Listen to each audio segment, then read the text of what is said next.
Welcome aboard.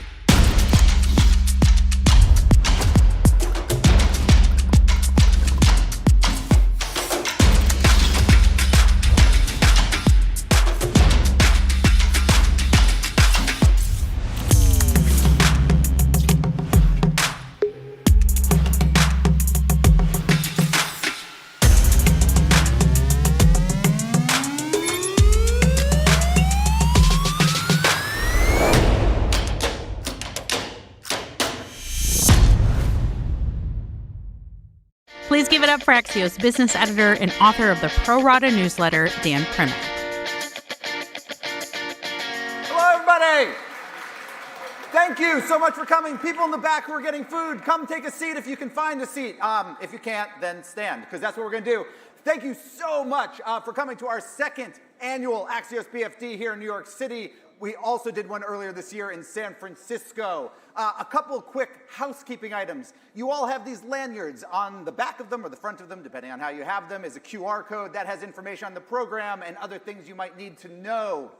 If you want to take a phone call or network, we have a whole lounge downstairs. The bathrooms are also there, so if you're looking around, that is where they are. Huge thanks to our sponsors, Wells Fargo, West Monroe, and Latham & Watkins, without whom we would not be able to do this. And third order of business, just really quickly, everybody wave. I was just like a quick picture of you all. Lovely. Well, I don't think there's any reason. We're kind of smart brevity is Axios' thing, so let's get to it. I'd like to welcome out my Axios colleague who writes the Saturday version of Pro Rata, Kia Kokliacheva. Kia.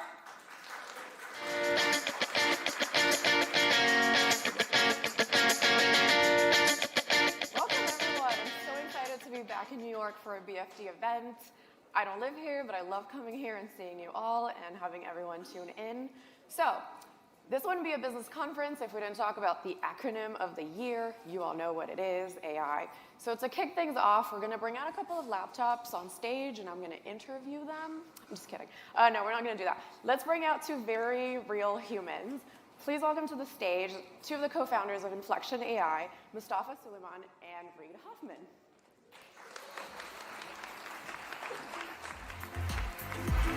Thank you for being here. Thank you for being here. Okay, so I actually played with the Pi assistant that Inflection AI built. I asked it to help me prep for this conversation. Interestingly, it said a lot of nice things about both of you and did not mention that you're affiliated with Inflection AI. Thought that was a little weird. And then it also told me... It's not a journalist. That's news. Okay, it won't take my job. I'm so happy to hear that. And then it also told me that I should ask you guys about the future of AI, ethical concerns surrounding AI, and maybe some of the challenges you face building successful tech companies. So I think you did an okay job, right? Yes. Okay. First, I want to ask you guys, because you work together and you know each other pretty well, and obviously you've started a company together, but who is more optimistic about the future of AI? Easy. Yes, that's easy. I think that would be. Well, there are different types of optimism. Right? So I would say, like, you know, Reid is relentlessly optimistic in all situations. I would say I'm a technology optimist. Like, we can build it, we can make it, we can control it. But I'm probably more like attentive, or at least concerned about some of the downsides and risks. Yeah. They occupy my mind a little bit. That's also the British American thing. Yeah, exactly. Yeah. Okay, so you both agree on that. Yeah. All right, that's a good counterbalance. Yes. Mustafa, you wrote a book that came out last month. It's called The Coming Wave. It's about AI and how we should figure out how to deal with it, basically. The main point is that we should contain the ultimate AI that we're going to encounter. But you also say that it's impossible, but we should still figure out how to do that. Tell me more about this. Look, all new technologies that we've basically ever invented present new risks, and they make us feel initially afraid in sort of surprising and genuinely new ways. And AI is no different. It does things that we've never seen before, and that's both exciting but also, you know, a little bit nerve-wracking. And so the general approach of containment is to say that anything that we invent should always be subject to meaningful human control by democratic governments. It's kind of a statement of the obvious, but it's an important statement of the obvious because these new technologies have the potential over many decades, not today, to exhibit characteristics and behaviors that we've not really seen before. So autonomy is a good example. We haven't invented things before that can actually act independently of humans in, wide-ranging environments across different time horizons. That's a very significant quality. Or, for example, self-improvement. The AIs could be designed to get better on their own without human oversight. That would be a step change in anything we've ever invented in science and technology in the past. And so that's why this frame of containment is a pretty important one as we think about getting as many of the benefits as we possibly can whilst mitigating the downsides. Reed, should we contain AI? Well, this is probably one of the things that Mustafa and I have been talking about for over a decade, something like that. Yeah. And it's not that I think that that the metaphor, especially when you want to kind of weight the kind of risks and navigation, is a bad one. But like containing tends to be negative, restraining versus shaping and positive. This is the relentlessly optimistic thing that Mustafa was gesturing at before. And I do think that the things he mentions, which is like, for example, these are very complicated systems. If you were to do something like say, oh, let's hook it up to our defense grid, you get Dr. Strangelove or Terminator or something like that. And it's like, no, don't do those kinds of things. And then similarly, the question about self-improvement, well, if it is on a function of self-improvement, where does that function of self-improvement go?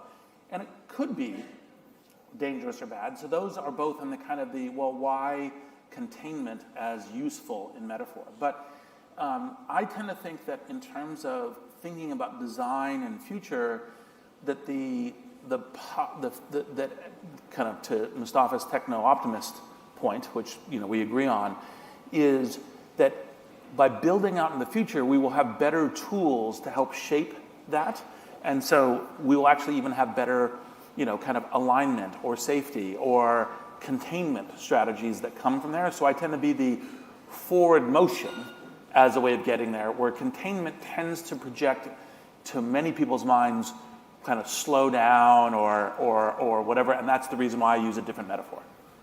There was a call recently from some folks in the community to pause or slow down development of AI. What is your guys' take on? So I was having a conversation with one of the authors of this, and I was like, well, what was your goal?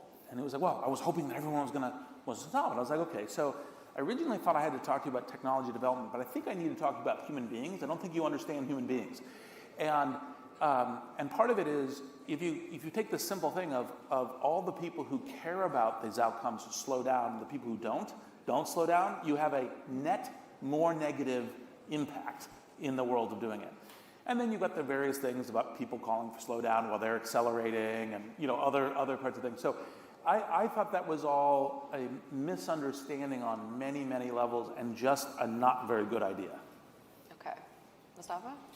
Yeah, I mean, I agree with Reed. I think that if I were to be generous to the calls, then I would say I could definitely see a moment at some point in the next 10 years where coordination with the capabilities that are being developed is going to be essential, right? And that's in our collective rational self-interest. And, if you have unlimited technology development in a completely unrestricted way over many decades, technology will be harmful. I mean, our ability to get the benefits... Can be harmful. Can be harmful. Yeah. Quite likely, given what we're facing and what we're inventing over the next 30 or 40 years. And so I think it's good that people are participating in the conversation, raising concerns. We don't agree that we're anywhere near time for calling for a pause. But it's a pretty reasonable conversation to be having. What's your not generous take on this? Well, like Reed kind of alluded to, I mean, there are some people who are saying it maybe because they're kind of behind and they want to catch up. And it's pretty obvious that, some of the people who were sort of saying it really did just want to get ahead as fast as possible and saw this as a way to slow down people who were ahead of them. In your book, in your case for containment or how we should go about it, government has a huge role in that.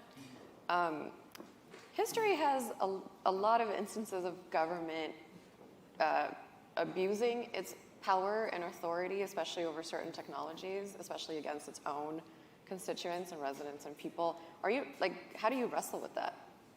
Yeah, I think power is always, there are always going to be examples of ways in which power and tools for power are misused and exploited, right? So I think that, government also has many, many examples of capturing the benefits of new powers, like, for example, in aviation. I mean, aircraft safety is one of the most, impressive and safe forms of transport we've ever invented. That's a contained technology. You can't just hop in an aircraft without a license and fly it wherever you want. That's a really important breakthrough in how we oversee good technologies. And likewise with, cars, we have exactly the same, set of requirements. You have to achieve a certain standard of capability, and then we regulate emissions and windscreens and airbags, and that is a healthy introduction of appropriate controls to make sure that technologies benefit everybody.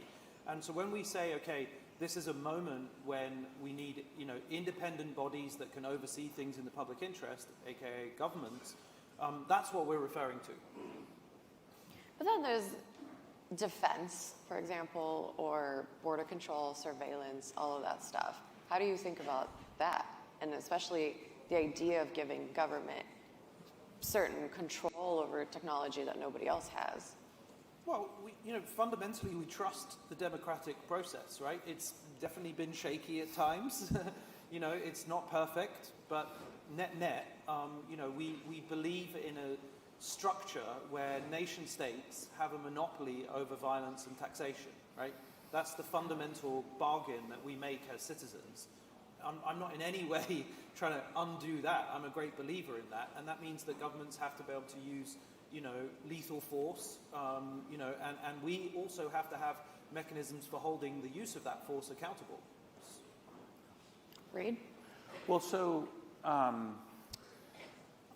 look, we have to live in a society with government, and government always has a bunch of unfortunate,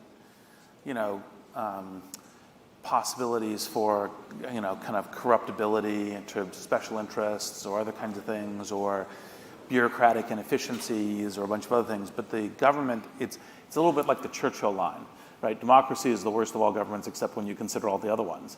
And it's a similar kind of thing. And I think that the question around limiting technological development because of government ineffectiveness doesn't really work. I think it's much better, as Mustafa was gesturing at, is we embrace the collective accountability of government, and then we figure out how do we make whatever institutions of government more transparent, more accountable. Like if you said, well, we worry about the fact that, with AI, for example, you could get closer to a surveillance state, then you start thinking about what are the things we do to make sure that even though we have all this technology, and for example, everybody in this room is carrying around a low jack. They've low jacked themselves voluntarily, so it happened, and it's like, okay, how do we have a good, healthy society with that? And I think that's the mechanisms of government. And so in this regard, I think I share in this case, maybe it's necessary optimism about government, because it always seems frustrating, but you have to keep at it. Okay, so you're not worried about the wrong administration or president having access to I am killer always worried about things that resemble orange fungus. AI safety has been another huge buzzword, and not everyone in the community agrees that it's important. Mark Andreessen, for example, has been of a slightly different view. Where do you guys fall on that? Is that something that people like yourself should be working on and thinking about even now? Well, so the broad line is a lot of people, and this is the other kind of unshareable 6-month thing, is a lot of people want to go and beat on their chest and kind of say how important they are and so forth. And obviously, if you go to, there's zero risk, I don't care at all, it's all going to be great, that's foolishness. And oh my God, the world's coming to an end in X years, small n, small x. that's also like, look at me, look at me, look at me. And both of those, I think, are not helpful to the actual dialogue, because there's a bunch of amazing things. Imagine, because we have line of sight to a medical assistant on every smartphone, and an infinitely patient tutor for everyone of all ages on any subject on every smartphone, and what you could do with that, and say, those are really good things. Those are part of the optimistic case, and there's a bunch more. Those are just tangible examples. But on the other hand, you also want to steer away from things that could be dangerous. AI is amplification intelligence in the hands of criminals, in the hands of terrorists, in the hands of crazy people, rogue states. Dangerous. So the two extremes and posturing on them are actually unhelpful and negative. The real question is, how do you shape the navigation in the middle? And that's the thing that each of our books is trying to get to that. Like, how do we navigate the course? Mustafa, how are you navigating the course?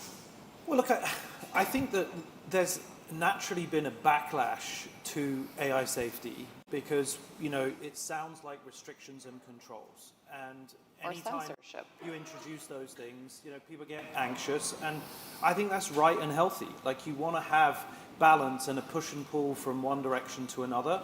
Look, there are very, very smart people who are sincerely researching the long-term consequences of how AIs ultimately fail us, and we should take their research seriously. I don't think that we should be dismissive or casual. I've, often called for a precautionary principle, and I think that's appropriate. I think over the next few decades, just making sure that we can be confident that these models will always do much more good than harm seems to me like a rational way of thinking about it. And trying to be even-handed, like Reed said, and try to not, stumble into these like extreme polarizing positions, which obviously all too often tend to, get popularized on Twitter and so on. So Inflection AI launched a personal assistant consumer product. Why start with that? Why not just build a bunch of AI for the enterprises? Well, I think that there are going to be many, many different types of AI. I think one of the first assumptions that people often get wrong in the last year is that there are going to be these sort of mega AIs that rule them all. The trends in open source and the huge commercial incentive for people to build AIs for specific purposes mean that, in my opinion, that's quite unlikely that it will centralize in that way. So that's the first thing to say. So if you take that for granted, then if you take that for assumed, then you can then start to think, well, just as every business and every brand and every influencer and musician had first a website with the arrival of the internet and then an app with the arrival of mobile, everyone's going to have an AI, right? So every business and every government, in fact, every nonprofit, every academic. So the question that we asked ourselves was, well, what does that mean for the consumer? What does every individual therefore need and will want in their lives? I think that it will be a personal AI. We've created Pi, a personal intelligence, to represent you, to be your teacher, ultimately to be your health coach, to be your friend, to be your project manager, facilitating and organizing the administration in your life in the future. It's going to be an incredible, source of, support and guidance and information to you individually. And so in that context, you have to ask, well, that's quite an intimate relationship. It's going to know me really, really well, my personal AI. Pi gives out relationship advice. I played around with that. That was interesting. How was the relationship advice? It was good. It wasn't groundbreaking, but it was good. Right. But by the way, think of how amazing it is that it's good, right? I mean, it isn't like the close friend who knows you, who's been going through life with you for 10 years, who's a droid. It's kind of generic, but yes. that's okay. No, but still. Think about it on a trajectory, right? Yeah. Where were we 3 years ago? GPT-2, which was 100x smaller than the current frontier models, was incoherent. It wasn't just like pretty good or a bit generic. It just couldn't even string together a sentence. So 100x later, in 3 years, it's now pretty good. I mean, our model at Inflection is better than GPT 3.5 on all of the public academic benchmarks, including also better than Llama #1 and better than Palm, the Google model. In a few months' time, we will be at and exceeding GPT-4 level performance. in a few years' time, will be 2 generations ahead. So 100x more compute applied to the current frontier.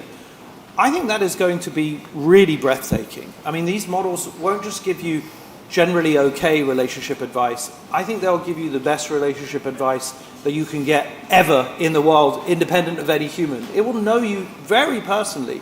It will give you a really practical, useful, personally tuned response.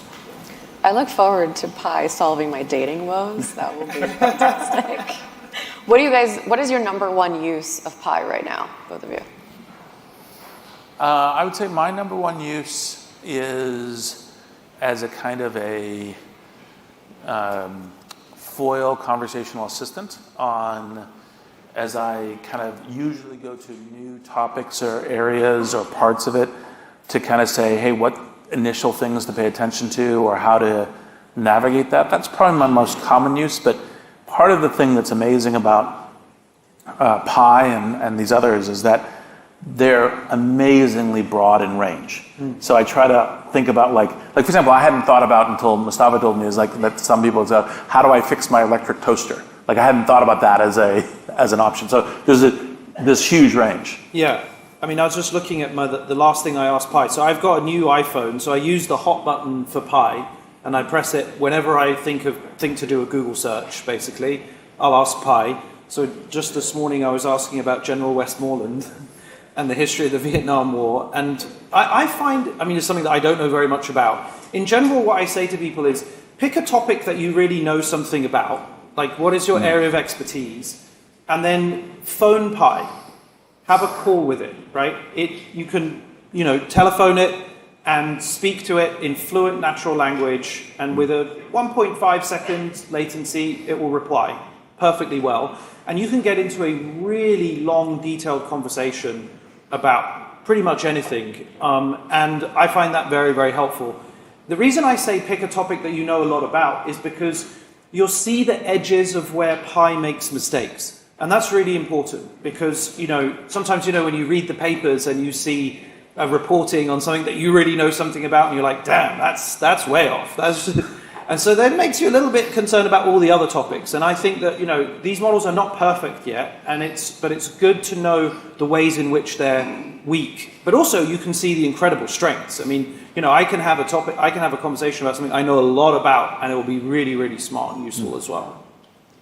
So you co-founded DeepMind in 2010, then you sold that to Google. You worked there for a while, and now you have a new company that you co-founded with Reed and your third co-founder. Why start your new AI endeavor in the form of a for-profit company? And I know you're a B Corp, but you're still a for-profit company.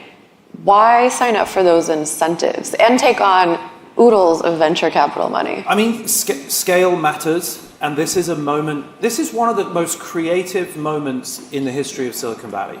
We will look back on this as really one of the moments. I mean, at every level, in the complete open source, 2-person in their garage, through to, the big hyperscalers and everything in between, really well-funded startups like us, old school businesses that are adapting, everyone is on fire. I mean, it's just incredible. The creativity, the rate of innovation, the amount of new knowledge that's getting published on archive every day. The open source community is driving huge progress here, and it's unbelievable. So, I care about speed and scale, like Reed. And so doing a startup with, a huge amount of resources and one of the strongest teams in the world, and we have the co-creators of GPT-2, GPT-3, Llama, Chinchilla, Palm, Lambda, the top 7 models that have been developed by Facebook, DeepMind, Google, and OpenAI over the last few years. And so that concentration of talent with resources, I mean, we're only 45 people at the moment. So, it's just a very exciting and fun moment. And the other thing, part of Public Benefit Corp is you say there's a set of principles about the technology being for quality impact for individuals, societies, and humanity as a top goal. We anticipate a very great company as well, but that goal sits there above the, like profitability metrics. And to make that very tangible from the very beginning, because it's unusual that you found a company, get venture capital as a public benefit corp. Do you guys think that startups or new companies will have an edge over incumbents like Google and Microsoft? I think that they will be, there's different edges for different games, right? So startups move quickly, startups can be very focused, startups don't have a legacy business that they're redoing. On the other hand, since part of the game is scale, and you have to get to scale effectively in various ways, existing companies bring that. There's a lot of, while the existing business can slow you down, the existing business can also help, if you can get the transformation, help solidify your business much quicker. So it's different games and different advantages.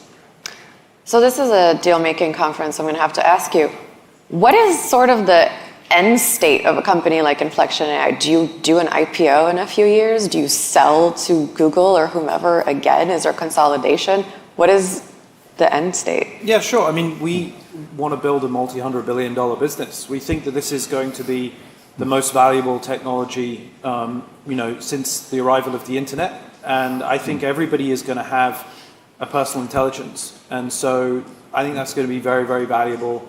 Hopefully one day we'll IPO, but that's the kind of long-term plan for sure. Yeah, and part of the thing about why it's not histrionic to say that AI is more impactful than the internet, more impactful than mobile, more impactful than cloud, is it's the amplifier on top of all three, right? All three of those things amplified is part of what AI brings. Every single thing that has any kind of computation in it can be made more intelligent. Like the monitor, the speakers, the cars, not just the phones and computers, everything. So my last question is for you, Reed. I would be remiss if I didn't ask you, but at the time when Elon Musk was trying to buy Twitter, you had an opportunity to invest. You ultimately did not. A year later, more than a year later, do you feel like you still made the right decision? I think it's pretty clear I made the right decision. We'll end it there. Thank you guys so much. Thank you for being here. Thank you.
Here he is again, Axios business editor Dan Primack.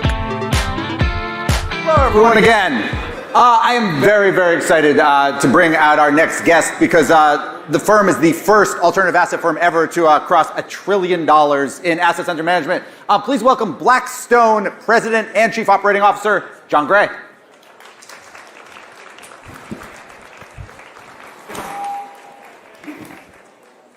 So John, you joined Blackstone back in the early 1990s. Interest rates then were a little bit lower than they are today. There were a couple spikes along the way, some financial crises, et cetera. But this feels a bit like maybe the first, if not permanent, extended high-rate environment. Is private equity as an asset class or as a structure prepared for this? Can private equity generate strong returns in this kind of environment that really, as a mature business, it's never had to face before? Well, the business has been around a long time, as you point out. And when I started in '92, the rates looked and felt, I think, a lot like where we are today. I guess I'd say a couple things. Along the way, although rates generally headed down, there were periods where rates went up. And if you looked at private equity and alternatives performance during that period of time, it was strong throughout, premium to public markets. And that's existed because hiring great management teams, incentivizing them, intervening in companies to improve and help them grow faster, doing a better job on capital allocation, all those principles apply in higher rate environments and lower rate environments. I would also say that if you look at these businesses, yes, when you look at your existing portfolio, there's an impact of higher rates in terms of valuations and multiples. But now you're going to get an opportunity at times to buy businesses at lower multiples and better prices because of this higher cost of capital. And then I would say if you look at these firms more broadly, look at Blackstone, we do plenty of things that benefit from a higher rate environment. So we have a $360 billion private credit business, which almost all of which is floating rate. We have a bunch of capital solutions related businesses like tactical opportunities, secondaries businesses. We have some businesses that do some things. So that stuff is good in terms of a higher rate environment, good for Blackstone shareholders and for individuals who are in those funds. If you're in a kind of the Blackstone flagship private equity fund as an LP, a limited partner, should you expect lower returns? I don't think so, because as I said, what would happen is, if you think about a new deal, and I was just doing an investment committee call before I came on. He will not tell me what the deal is. Yes. That would be good news. But we were going through it, and we were talking about buying into a business that others had bought into 18 months ago at a materially higher price. And so I often say that purchase price is permanent, your financing is temporary. So if you're able to buy an asset in a higher rate environment and get a lower price, ultimately you can refinance down the road. I also believe that rates, which are elevated now and I think are likely to stay elevated for some period of time, I'm not sure we're always going to have 5.5% short rates. And so if you can price assets in this environment, it can turn out to be beneficial. So short answer is, I think our business, private equity in particular, can thrive in this kind of environment. And I would argue when you go back to 2021, when rates were really low, prices were really high, that's a much more fraught environment for PE than what today is. I'm just curious, we got new CPI numbers this morning. I think it was 0.4 month over month, slightly higher than what people expected. Do you think that has any impact on what the Fed will ultimately do? Does this change your predictions I don't think. I think right now economically, we are seeing inflation coming down. I do think, this month showed a slight bump up. But if you look in our portfolio, you see it in wages. That market is much less tight than it was 12, 18 months ago. You look at shelter costs, which is a big component. We're seeing rents come down more than the data. So I think the Fed's going to look at the data over a period of time, not just 1 month. And I think they're generally winning the war on inflation. And the combination of quantitative tightening and 5.5% short rates will bring inflation down. I think the other impact is it will slow the economy as well, and that's something we have to incorporate, all of us as investors. But I wouldn't say this 1 month is going to change the course of rates. I want to talk about real estate, but since you brought this up, let me ask. Blackstone is one of, if not the largest residential landlords in America. You said you're seeing rates come down more than what the kind of we're seeing from the official data. Talk to me a little bit about that. What are you seeing in terms of rents? So in multifamily apartments, where there were double-digit rental increases a year ago, today it is low single-digit growth in rents. If you looked at the CPI data that came out today, it was said that shelter costs were growing 7.2%. And a lot of that has to do with the lagged way they measure this. So if you think about shelter as a third of CPI and 40% of core CPI, and there's a pretty significant overstatement because of the lag, that will be gravity to the CPI numbers over the next 6 or 12 months. As those lower numbers in reality work their way through the system, it's almost like looking at the weather from 12 months ago. Could you actually see multifamily or rents in general, average rents, obviously not like a high rise in New York City, but could you see rents actually decrease at any point? In terms of actual hard dollars? I would say it could happen in the near term, given a large amount of multifamily supply coming online. Is that location dependent? Are there regions where you see that more likely? Yeah, that's definitely. I mean, this market obviously is very tight, and there's very limited new supply. But I differentiate between maybe the short term and the long term. We have been underbuilding housing in this country pretty significantly since the financial crisis. We've had a surge in multifamily building, and so that could put some rental pressure downward modestly further in the near term. But the longer term picture for rental housing is pretty strong because we just have this imbalance. And right now, because of rates moving up so much, in August we saw a 40% decline in new construction and residential starts, both multi and single family. So, as investors, we often all get caught up in what's going to happen next month. I think the long-term picture in housing in America is pretty strong because we've got a structural shortage in supply that's being exacerbated by less new construction. For those who don't know, John now runs day-to-day at Blackstone, but he made his bones at Blackstone leading their real estate practice. And so I'm curious, though, within this, I'm going to give you some stats here that I read. So this is Zillow, and this is not like what your house is worth on Zillow. We all know that's a little tricky. But they did a study, and it said the following. It said it would take 4 full-time minimum wage incomes to afford rent on a typical 2-bedroom rental in America. It said only 10 of America's top 50 cities in terms of size can 2 minimum wage workers comfortably afford a 2-bedroom apartment.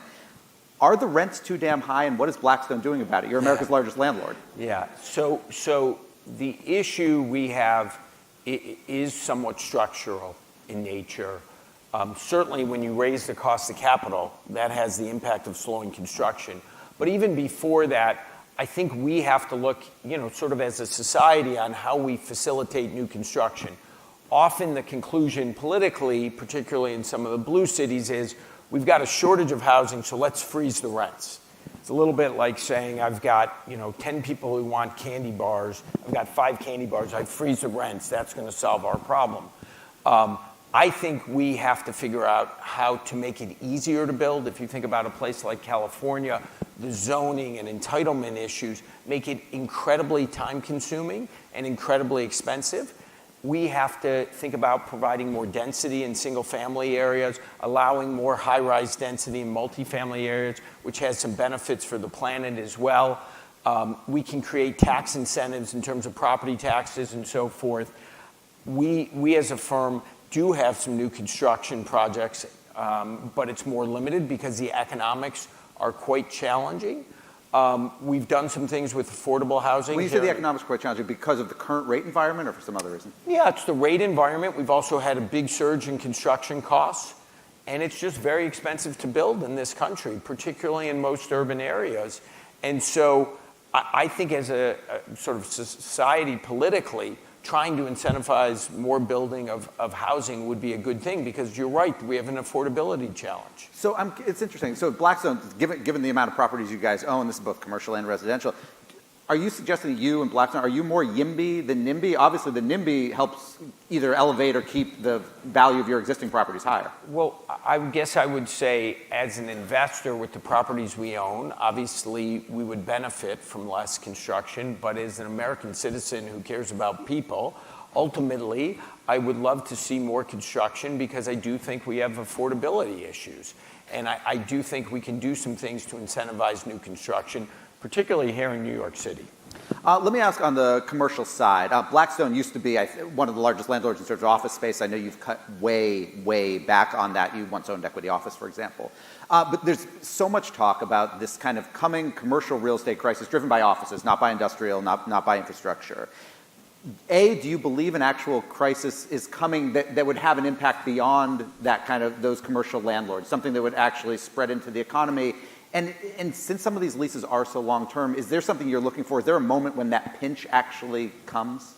Well, I would say on office buildings, and Dan, you're right, there's vast differences today. Logistics, which is our biggest area, which is 41%, I think, of our portfolio, the fundamentals are incredibly strong. In office buildings, which today in the U.S. are less than 2% of what we own, down from 60 plus back in 2007, there are structural headwinds from remote work, and then the capital expenditures have gone up much faster than the rents over time. The result of that is investors, both debt and equity investors, have gotten much more cautious, and values have fallen, and there are going to be significant losses. Now, the good news is most of it's going to happen in the equity. We didn't have a lot of excessive leverage in the system. And also, to your point, it's going to happen over time. Leases are generally pretty long, It takes time for this to happen. And as a percentage, for instance, of banking assets, office assets are 3%. So do I think there'll be losses? Yes. Will it impact banks, insurance companies, the CMBS market? Yes. But I think it'll happen over time, and the market will be able to absorb it. You guys obviously have a REIT, a real estate investment trust, that's been in the news a lot over the last several months. You guys kind of closed the gates. You limited redemptions. A lot of people view that REIT as something of an avatar for the commercial or for the U.S. real estate market. Is that fair? And when will you remove limits on redemptions? So a couple things. What's ironic about BREIT, the product, is it's probably been the best performing thing we've done on a relative basis. We invested the capital in rental housing, including student housing, which has done quite well, logistics, data centers in the Sun Belt of the United States. And we've produced 3 times the rate of return of the public markets. We also hedged out the debt for a long period of time. So why did people want to redeem? That sounds lovely. So what triggered it, and we talked about this a year ago, is some of the investors from Asia were looking for liquidity, and that caused this limitation. Now, the limitation wasn't like a hedge fund. This was a semi-liquid product. It was never advertised as a daily mutual fund. The good news has been, despite the redemption caps, if you were an investor who started redeeming at the beginning of the process, you've gotten now 97, 98% of your money. We created a system where we didn't want to have any sort of run on the bank issue, where you would preserve the value for all investors and provide liquidity over time. And we've done, I think, a really excellent job, our real estate team, in where they deployed the capital. And we had a structure that's ultimately worked. And what's happened on the redemptions is they've come down over the last 9 months by 60, 65%. And I think ultimately people are going to be, some of the skeptics proven wrong. And does that mean the limits come off soon? I'm not going to make a prediction, but you can just look at the numbers. And we've had, the product has continued to perform well, particularly considering the environment. And the redemption backlog has gone down quite a bit. So we'll see. Let me ask about a different asset class, which is growth equity. Blackstone had always kind of dabbled in it for a while, but really, really got into it kind of in 2020. It's when it started raising first dedicated fund. You look at some of the deals, $200 million into Oatly, which is, I think, trading at about 60 cents a share. Did you get in big at a market top, and was that a mistake? Well, obviously, there's been a reset in valuations in the growth space. I think the good news for our investors is we did less speculative companies. We were more focused, coming from sort of our value private equity basis, on companies that had real profits. We bought some terrific businesses or invested in terrific businesses like Bumble, Spanx. We own a geolocation business, or have a large investment in a geolocation business in Canada called GeoComply in the online gaming area. And so we think that the ultimate performance of this vehicle will significantly outperform others. But it was a challenging time, and did we make a few mistakes? We did. But I think our team has done a very good job, and now the investment environment going forward obviously looks a heck of a lot better. Well, and when you say that, do you expect that within that business that Blackstone starts kind of doing down rounds for companies that other people funded? What I guess kind of what's the target investment for that business right now? Because it's a very strange environment outside of some of the AI stuff that we're talking about. You can't forget, and your last panel was talking about innovation, right? There's massive innovation that's going on. And if you go back to the period in 2001 when we had pets.com before that and prices were crazy, ultimately what happened coming out of the internet was incredible, and there were some amazing companies. And if you had invested capital into technology in some of the great companies back then, you could have made fortunes, right? Those are all the biggest market cap companies in the world today. So I think it's a mistake to sort of say, well, there was a bubble in valuation, therefore you shouldn't invest in tech and growth. I think the conclusion should be you should buy great, fast-growing companies, but at reasonable prices. One of your partners at Blackstone, David Blitzer, is known for along with somebody else, buying lots of professional sports teams. Private equity firms now are allowed to buy in almost every professional league except for the NFL. Is Blackstone, not just Blitz, but is Blackstone interested in owning sports teams? I don't know if it'll be the outright ownership, but I think given the size of these businesses that there are multiple needs in the capital structure. So it could be some debt, it could be the form of preferred equity. These are very large businesses that generally have limits on the amount of leverage they can take on, and they're super valuable because they're monopolistic in their markets for the most part, and they're the one thing all of us as human beings watch live. We won't watch a football game 5 minutes late, so they are very valuable, more than their economic value, particularly if you think about streaming and the migration ultimately from the linear model of TV and cable to what I think will be a streaming model. I think they'll be quite valuable in that context. Buying them as pure equity investments because there is a sort of a precious painting quality to them is a little harder to underwrite from a cash flow standpoint. But within those capital structures... Something that always seems to appreciate. Yes, that. Always. Within those capital structures, are there opportunities that exist? I think there will be, and I would definitely never say never. You mentioned at the beginning of this, you mentioned private credit. There was a Moody's report, actually, they've had a couple now, that has referred to private credit as maybe the first systemic risk that private equity is tied to. They talk about kind of the kind of how you've got a lot of interlocking private equity, insurance, debt, and including consolidation within private credit on the large end between a bunch of firms, Blackstone being one of them. Why is Moody's wrong? Well, what I would say about private credit, first you have to break it up. Much of the private credit being done on behalf of insurance companies is investment-grade private credit, where the risks of loss are extremely low.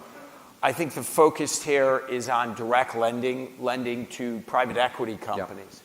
I guess what I would do is draw a contrast between banks, who are a vital part of our financial system, and us when we do direct lending. And we're the largest private direct lender today.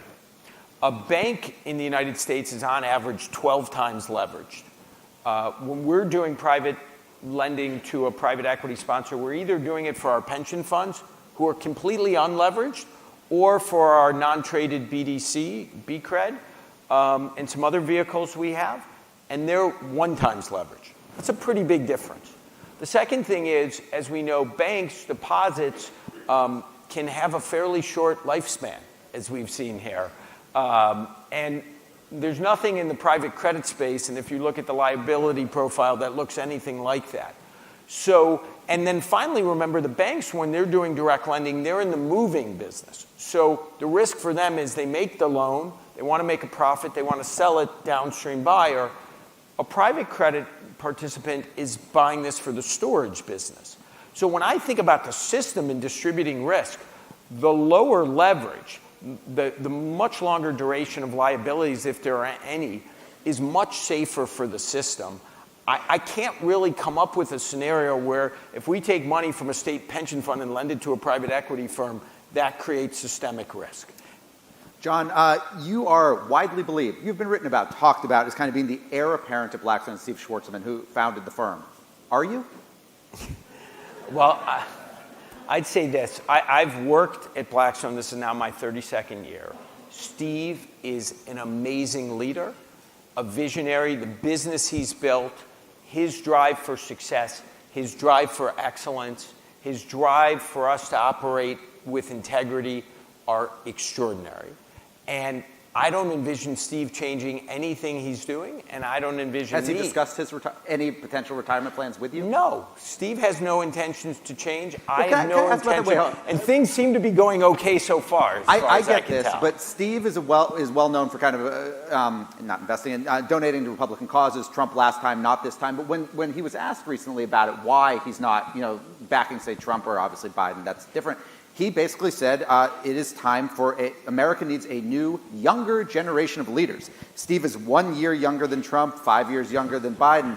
If America needs new, younger leaders, Blackstone doesn't? I'm just curious. I would say what I said before. Steve's amazing. We have an incredible partnership. As you look at the facts on the ground, and by the way, Steve's fully engaged, so capable, and if you look at the facts on the ground, most importantly, are we delivering for our customers strong returns, because that's what our business is built on? Absolutely. Have we delivered for our shareholders? Absolutely. This seems to be working really well. When things are working well, you want to stick with it. Last quick question. We have less than a minute, and Ambassador Tai is coming up, so I'll ask for a very brief answer. When you joined the firm, you were kind of a bottom rung sort of person, which makes sense. Given what we're seeing in terms of AI, do you see in 5 years that Blackstone will be hiring people like you were back then? Hopefully, English major. Hopefully. Look, I think the composition of skills will probably change. I mean, today we have 50-plus data scientists. We could have a long discussion on that and the opportunity. I think over time, we will hire more people with computer science, data science backgrounds. There's no question about it, because just like that, those technologies have transformed the liquid market. I think they'll increasingly have an impact on the private market. That being said, there's still going to be need for people who are thinking about where the world's going, some of the major trends that are out there, connecting dots. And I would say it's really about hiring immensely talented people who are driven, who care a ton. And the best stat for us at Blackstone, we had 62,000 young people apply for 167 analyst jobs. So the talent quality is excellent. I think some of these technical skills will be more important over time. John, thank you so much for your time. Dan, thank you. Thank you all.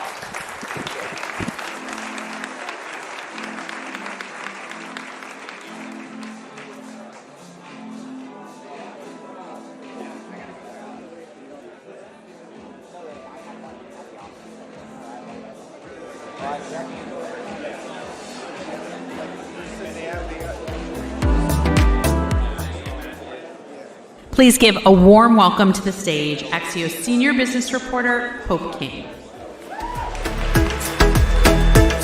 Okay, there are some fans of mine in here, which is great. Or if you're not, just whoop anyway. Good morning, everyone. Thank you so much for being here. I am really happy to be back on the BFD stage here in New York. We're going to have some more great conversations, but I just want to acknowledge that there are so many serious moments right now outside of this room, serious uncertainty and pain, and we just so appreciate and are so grateful for your trust in Axios and for your spending some time with us today. So understanding global changes and their impact on our lives and industries has never been more critical. And helping us with these perspectives is our next guest, our country's principal trade advisor, negotiator, and spokesperson on U.S. trade policy, a member of the President's Cabinet, U.S. Trade Representative Ambassador Katherine Tai. Please welcome her to the stage.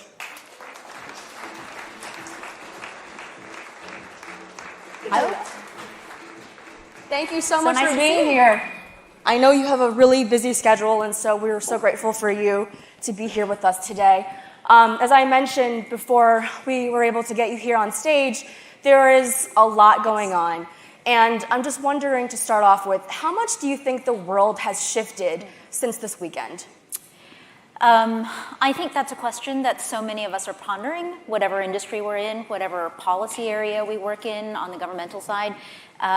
There's no question that what happened this weekend is significant. On our side, I think that we continue to engage diplomatically across the administration. I know that Secretary of State Tony Blinken is in Israel right now, and the President and Vice President continue to monitor the situation. But to your point earlier, there is a lot going on in the world. The world, it feels like, keeps getting more and more complex. And I think bringing that back to my area, which is trade policy, we feel an incredible sense of responsibility to navigate U.S. trade policy in a way that promotes resilience for our economy, sustainability, and inclusivity. And I think that what we've seen this weekend reinforces for me that those are the goals, those are the watchwords for us in how we navigate very, very challenging times. I agree. And I love the crowd here. I just want to be mindful of the volume in the back a little bit. Thank you so much. So one of the, I think, words that we use, resiliency, is something I want to touch on. But before we get there, do you think that at this point, more countries will turn more inward as a result of the most recent conflict, these attacks in Israel? I think it's really hard to say. And again, if I just bring it back to the trend line of an increasing complexity in the world, we see an increasing premium being placed on engagement, diplomatic engagement, how we approach economic engagement. And I think that this is also a time when the United States, we have in the Biden administration been very thoughtful and intentional about how we express our commitment to the institutions, the multilateral institutions of various kinds, and place a premium on how we partner with the rest of the world. And just lastly on this, can you give us a sense of what the mood is like right now inside the administration? Well, I've been in New York these past 2 days. I think extremely sober, and what you see on TV is also very much, I think, that the tone inside the administration, which is this incredible sense of seriousness and responsibility from the president all the way on down. So resiliency is a topic that a lot of companies are thinking about, and you've been thinking about this, especially as we've seen the COVID supply chain shocks. How much more protected are we from these supply chain shocks going forward, and where are we still as a country a little bit weak? I think that's a great question. I think that where we are today in October of 2023, in our COVID initiated supply chain realization, the realization that supply chains as they're constructed have really been designed for maximizing efficiency, minimizing costs, and not necessarily built to withstand shocks and breakage. I think that we've made an incredible amount of progress to achieving a consensus view that our supply chains need to be designed for resilience. Now, where do we go from there? I think from a trade policy perspective, the next set of questions are, okay, and I, to the extent, and I think that it is a great extent, that our trade policies have reinforced that maximizing efficiency approach, how do we adjust the power of our trade policies to incentivize our actors in the economy to start taking into account and building in for resilience? And I think that there we are right on the cusp of beginning to work with partners inside our own economy, and then our trading partners on new forms of trade arrangements. On that, I just call out to you a couple of our initiatives, the Indo-Pacific Economic Framework, the 21st Century Trade Initiative that we have going on with Taiwan. Indo-Pacific is with 13 countries, including us in the greater Indo-Pacific region, and also a strategic trade and investment partnership that we are negotiating with Kenya. The watchword for all of these negotiations is the goal is no longer just to liberalize for liberalization's sake. We've been told for a very long time that the more we trade with each other, the more peace and prosperity there would be. And I think that between supply chain breakages, the Russian invasion of Ukraine, and I'm still processing and metabolizing, trying to understand how recent events will impact what we do in trade. So I'm just going to, say that's still TBD. We really need to find ways where we can engage economically to promote a different set of goals, not just liberalization for liberalization's sake, right? Efficiency is still good, but resilience, sustainability, and inclusivity, and that's what we're trying to accomplish in these negotiations. I mean, a lot of business leaders would disagree with you on this. I mean, I can remember when I met Jack Ma in 2016, so this is before the 2016 elections too, and he said that when trade stops, war starts. So do you fundamentally disagree that if trading even diminishes a little bit, that we will not have conflict? If trading stopped, that we would not have conflict. I think that's flipping things on its head. So first of all, business leaders agree with me. In fact, I will often sit down at a dinner with big deal CEOs, and they will tell me that we need more resilience in our supply chains, and we've been designing for efficiency but not resilience. So when business leaders start telling me the things that I felt like I was telling them, I feel like that's when we're ready to actually take action. The second is, when I talk about resiliency, that's not about stopping trade. That's about having more supply chains, having supply chains that can absorb shocks, having more options, right? And one of the things about being in New York is I know that this is a financial city. Finance people are all about thinking about quantifying risk. Business people, the people who make decisions about where things are made and supplied, I would like for them to be thinking about risk and how you can hedge against risk in your supply chain decisions. That's what we need to incentivize. That doesn't mean stop trading. That means trade differently, trade better. So that is why the administration is very keen on being distinct with language instead of de-globalization or instead of decoupling with China, for example. The term de-risking is so often used instead. I guess that's right. I mean, one of the issues is, are you decoupling, are you de-risking?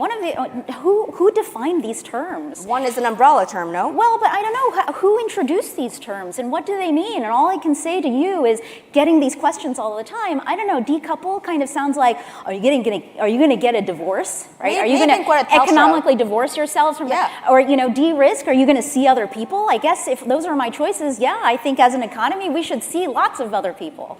Okay, so I do think it might have been Gwyneth and Chris Martin, but somebody fact check me on that. So as more companies are looking at different options, that is increased cost to set up new supply chains, relationships. We had the CPI print. I mean, people are still worried about inflation. What's the overall impact, do you think, over the next 5 to 10 years on prices overall?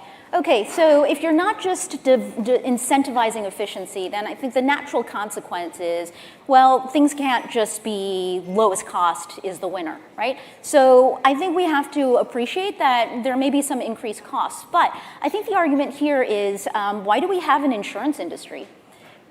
Insurance costs you something every month. You're paying into a risk mitigation a process, mechanism. Yes, you can tell I'm not a finance person, but I am vaguely aware of finance concepts, and I think that it is absolutely applicable to the design of supply chains. Yeah, okay, it shouldn't cost a whole lot more, but if it costs some more, and then that can prevent you from having like a massive breakdown where your chips all end up in places that you don't know, and your manufacturing production and your industrial production comes to a halt, then I think that is well worth the insurance that you would be paying on a regular basis. How worried are you about the relationship between U.S. and China right now?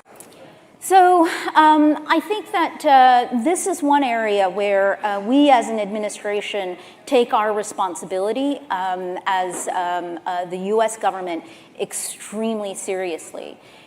This is a profoundly consequential relationship, certainly on the economic side where I primarily work, but overall the bilateral relationship, how we relate to each other also has implications for the entire world, the two largest economies in the world. So I think that what you see right now is a lot of thoughtfulness and carefulness from both sides in managing this relationship. And I think that that's what this relationship needs, certainly at this moment. It seems like a lot of people in the administration are going to China. It's like the place that everybody wants to visit. Is there a reason for that?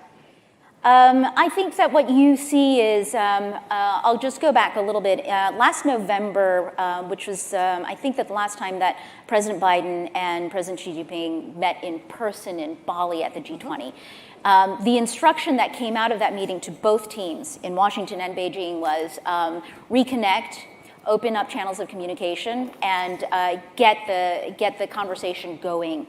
One of the challenges at the time was the timing of that. That was right as the transition was taking place from President Xi's second to third term, and there was essentially an administration transition for him.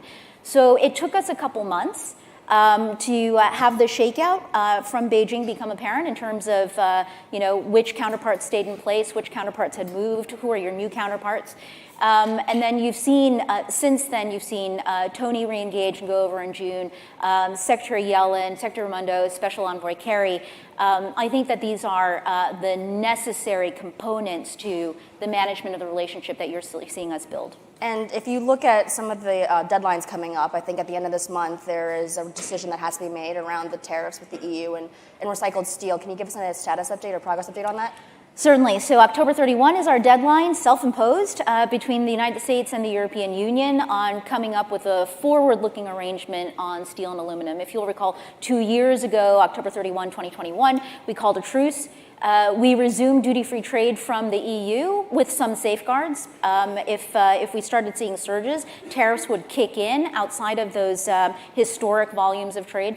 And then on the EU side, they suspended their retaliatory tariffs. The goal we set for ourselves was to negotiate a new arrangement, the two of us cooperatively, in taking on the twin challenges of non-market excess capacity and production in steel and aluminum globally, which challenges our market-based production, our workers, our industries, similarly, and then also the challenge of these two very carbon-intensive industries and how to incentivize cleaner production and cleaner trade. So fair trade, clean trade, together, let's see, what's today, the 12th? So we've got 19 days. Stay tuned. Okay, last two questions here. The trade framework that you're now looking to hopefully continue in the next couple of years, as you look up and down your circle and your peers and colleagues, how many people would you say are in agreement with this new framework that trade needs to come not at the expense of labor, not at the expense of the environment, but in a new way, so that depending on whatever happens during the election next year, that these policies and philosophies will continue? Oh, I think, you've got to read the room. And our administration is absolutely unified on this. I work closely with the Congress. The Congress is our constitutional partner on trade. I think that with the Congress, we have a recognition that what we are trying to accomplish is good for the U.S. economy. And with our trading partners, resilience, sustainability, and inclusivity, those are the watchwords that come up in my conversations with my partners all over the world. We are all going through a thing right now. I said to a company CEO who came in to see me, and I tried to be quite diplomatic about it, and I said, well, you look at the global economy, I think it is quite dynamic, wouldn't you say? And he said, and I said, I wanted to use the word volatile, and I don't know if you'd agree with me, and he said, you should absolutely use the word volatile. That is what I see in the global economy. So volatility, right? A lot of change happening. We have to be prepared. We have to prepare ourselves to navigate that volatility and be as strong as we can. And that's the focus on resilience. And I've not met anybody who would disagree with me that we here in the United States need resilience in our economy, more of it, or that the global economy needs more of it. So it's a bipartisan agreement that okay, yes. I'm going to steal minutes from your break, I'm sorry. Would you say that there's anybody or people inside the administration who are maybe interested in more aggression with China? Are there people who are interested in more aggression with China? I guess I just go back to the point I made earlier, which is it is a serious sense of responsibility that we have. The challenges that we have in different areas they're different shapes, but I would say the size of the challenge is enormous across the board. All right. Ambassador, thank you so much for spending time with us. Thank you so much, Hope. Ambassador Catherine Proud.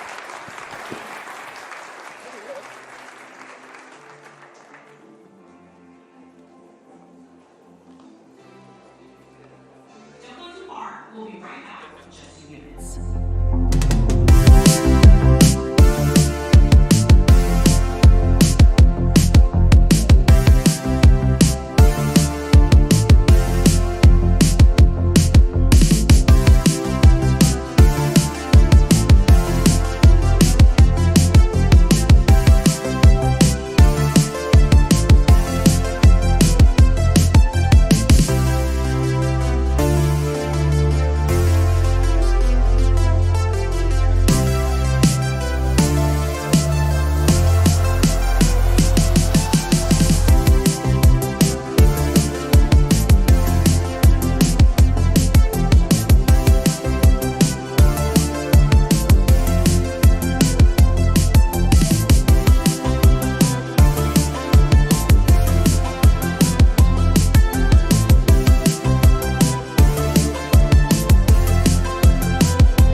Don't go too far. We'll be right back in just a few minutes.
Don't go too far. We'll be right back in just a few minutes.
Axios BFD will resume in just a moment.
Next, our View from the Top moderator, Axios publisher Nicholas Johnston. Hello, hello, hello. All right, settle down, everybody.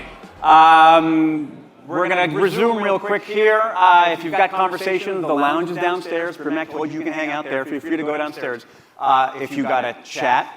I'm Nick Johnson, the publisher of Axios. I think me and the Blackstone guys are the only people who wore ties today, so maybe that tells you a little bit about the thinking of a publisher. Thank you all for being here. Like, we can't do anything at Axios without the support of our readers, whether you read pro rata for free, whether you subscribe to one of our deals, newsletters. Thank you so much for making this happen. And of course, these big kind of tentpole moments would not be possible without the support of our partners, especially Wells Fargo, who is a big player in helping make today possible and supports our journalism, not just here for some of these moments in New York City, but has been backing our local journalism investments all over the country. So a huge, huge thanks to Wells Fargo, and I want to welcome to the stage from Wells for a view from the top, the Executive Vice President, don't want to demote him or promote him, Executive Vice President, Head of Strategy, Digital and Innovation, Enterprise Payment at Wells, Ather Williams. Ather, welcome to BFD.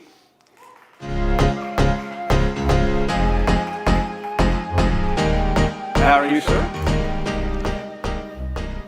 All right, so let me get the title for Strategy, Digital, Innovation, and Enterprise Payment. That is a mouthful. So what do you do all day? So I have an interesting portfolio. So I'm thinking about long-term trends in the bank and the industry and how we're going to position ourselves for our clients. And then running enterprise payments, I have day-to-day, we've got to move $1 trillion a day around the world. So we've got to be very focused on that. So from that vantage point, like, you probably see a lot. What are the cool trends that you're seeing? Like, what's on the horizon, what's coming over the horizon? What are you really paying attention to? Yeah, so the thing that's probably the top of mind for myself and our sort of our operating committee is there's been this trend that's started, it started with the mortgage industry, where increasing amount of activity is moving outside of traditional banks. So you think about most of mortgages are done outside the banking industry. Increasingly, you're seeing payments, be it in small, medium-sized companies, even large companies are being interdicted or led by things outside of the banking industry. Digital wallets, most of those are non-bank led. So that activity, and then most recently, if you saw over the weekend, there was an article in some media about the increasing percentage of middle market lending that's going to private credit funds. So just thinking about why that is and what our response is going to be, and I think when we think about why that is, there's a couple of things. One is the regulatory environment is encouraging of innovation, which is a good thing for all of us. Right.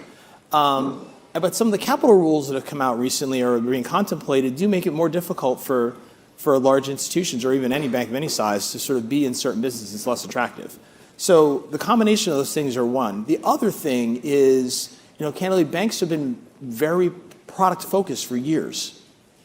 And with new tech companies coming in and partnering with smaller banks, creating better experiences for customers, that's changed the game. All right, so that's a new competitive environment for banks. It's like if these products are moving out of traditional banks, Wells Fargo, a traditional bank, what should the banking response be? How do you make sure you remain a winner in that changing market? Well, I think the good thing is there's one of our analysts has a thesis that Goliath is winning, and I would say he's right, and in two respects. So, from a banking perspective, the largest institutions have the wherewithal to invest every year. We have the client base to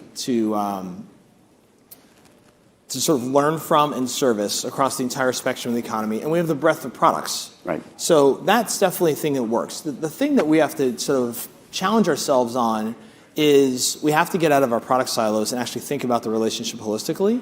And so one of my responsibilities is leading our digital platforms. And so how do you bring together that experience for our client, bring together all the capabilities of the bank to the client where they are? Is it on your mobile app for a consumer, or candidly, is it an API into the ERP system of some of the largest companies in the world so they can manage their working capital? Like, how do you think about that and sort of drive that? Us being able to do that at scale is what's going to make us a winner. Well, so then what is the answer to that? Like, how do you replicate that banking relationship 100 years ago that was a person you knew down the street to now that's somehow disintermediated by the internet or by your phone? Yeah, and so I think the key is really digital. So like, when I think about this, I think about it not to be too much of a banking geek, but I think about it from the history of banking. So like in the U.S., until the 1950s, banking was a hyper-local business. You walked into your local branch, your local banker knew you, they knew your family, they knew your circumstances, and they could almost create experiences and products based on that personal knowledge, our relationship thing. The 50s, 60s, 70s, there was a series of regulation that created interstate banking. All banks then went to a very large scale model looking at product. Checking accounts, we offer these 3 flavors. Credit cards, we offer these. And even think about credit cards, pre-1958, credit was provided by the local merchant. You walked in, they said, I knew you. The merchant took credit risk on you, saying you pay me in 2 weeks. When the banks launched credit cards in 1958, that basically took the credit relationship to the central center. And so it kind of changed the entire game. What we're doing now is saying, how do we go back to that personalized knowledge, but do it at scale? And digital technology, particularly mobile, is allowing us to do that. Right. So we can bring together the capabilities and know you, your relationship, your family. We can link all that together and then present to you an experience and a value proposition that makes sense for you. Well, it's a back to the future mentality. Like I don't know my banker. I don't know the guy who runs the CVS down the street from me. He's not going to be good on that. So how do you use technology to get back to that relationship? Okay, well, like when you get down to the consumer level, how do you do that? How are you doing that now? Yeah, so one of the things we launched, actually we launched it today to all 70 million of our consumer clients, is a product called LifeSync. And what LifeSync does is that, when we think about people, 60% of Americans are seeking or do not get enough financial advice. And that gets even more poignant when you get down to younger generations, surprisingly. You'd think that they would be like, oh no, I can take a robo-advisor or crowdsource things from social media, et cetera. No, they actually are saying about 70% of them are saying we need more financial guidance. And so what LifeSync does, it basically allows you to put your goals. These are my goals for my money. The jobs I need to do with my money, whether it's saving for experience, it's buying a home, it's later in life thinking about retirement, you're having a young family, whatever it might be. Connecting that to your spending activity. So how are you actually, are you doing that? Think about if you were trying to get in shape. You have to think about exercise and monitoring exercise, and also monitoring your calorie intake, what you eat. Same thing with your money. What am I trying to achieve, and then what am I doing to actually make that happen? And then the third leg of that stool is connecting it back to a financial advisor. And so what we've tried to differentiate ourselves and say, we know that humans should be in the loop, regardless of what system you're creating, because humans can create empathy, and they can do things that we can't get a machine to do yet. But is this knowing more than maybe what exists just even in that banking relationship? How do you understand that bigger picture? Yeah, so part of the way we were architecting things is to think about a fundamental principle that banking is historically been that bilateral thing. It's you and the merchant, you and the customer. Increasingly, we all think about our financial lives as an ecosystem, right? And so whether I've got my family, my friends, my charities I care about involved, I've got dependent parents or dependent children, lots of people are in that situation, all that is part of your ecosystem. You also have multiple banking relationships. You may have accounts at other institutions. You may have loans at other institutions. You may have investments at other institutions. So leveraging open architecture and APIs, we can allow you to bring that data in. And we don't have to manage it all for you, but the more we know about you, the more we can help you say, this is how we can optimize for given the goals that you want. So tying back again to what you want to do, to how you're doing things, and we can help you do that. Well, that's probably why this conversation is happening here. This isn't a banking conference. This is a deals and deal makers conference. And so I think that touches on a little bit where this is not something that only Wells Fargo can do. It's about having partners within this financial services community to create that fuller picture. Right? Absolutely. So where is this going? Like, what is next? What is next? So one of the things under my strategy team is we have our partnerships group. So we actually, a couple weeks ago in Menlo Park, held our innovation summit. We do this every year, where we meet with venture capitalists and founders, and we have a discussion about sort of where things are going, both the consumer experiences for business owners, whether it be small and medium business owners or larger businesses, companies, financial institutions, et cetera, and then also what the needs are for the company. And so I think where this is all going is you're seeing this convergence of technologies, and then you're also seeing some interesting cliffs coming on and back to trends. Think about a couple things. There's somewhere around, depending on how you want to market, $40 to $80 trillion that's going to transfer between generations in the next 10 to 20 years. One trend. Second trend is, from our research, that the diversification of the United States is an example. People have very different views of how what they want with their money. Right. It's generational. There are socioeconomic differences and there are ethnic differences in how people think about and value their money, what they want to do with it. The third trend is you've got, about 48% of small and medium-sized business owners are over the age of 63. So you're about to have this huge event where people are going to be liquidating their business, passing on to next generation, et cetera, and there's a whole wealth thing that has to manage there. So I think there's some pivotal points in the economy that say there's going to be a lot of shifting of how people want to behave. And so things are going to move much more digital. Right. They moved more digitally through the pandemic, candidly. That drove a lot of adoption. But you're still going to see that because the next generation who's inheriting wealth or running businesses are not going to want to go back to doing things like when I started my career. And so whether you're an individual or you're running a company, that digital lead is going to be where it is. And so as an industry, we're starting to pivot to think about those people both as our customers in all fronts. All right, so we're about to get the hook here. Let's end on one fun thing in Axios tradition. I want to dig into that generational element of it. You are Aether Williams III. There is a fourth Aether Williams. To take the long view here, I'm imagining Aether Williams I would be very impressed that we can bank on our phone. I'd even be surprised we have ATMs, I imagine. What is Aether Williams IV or V going to do that's going to be surprising to us? So I think we're entering a world of digital identity. And so I think the friction that we have still in the system, like you still have to carry cash. Right. If you want to tip somebody, if you want to, there's certain activities you just can't pay with a card or another instrument. That's going to change because we have new payment rails that are real time. And we also have digital identity. Think like you can have your driver's license of some state in your phone.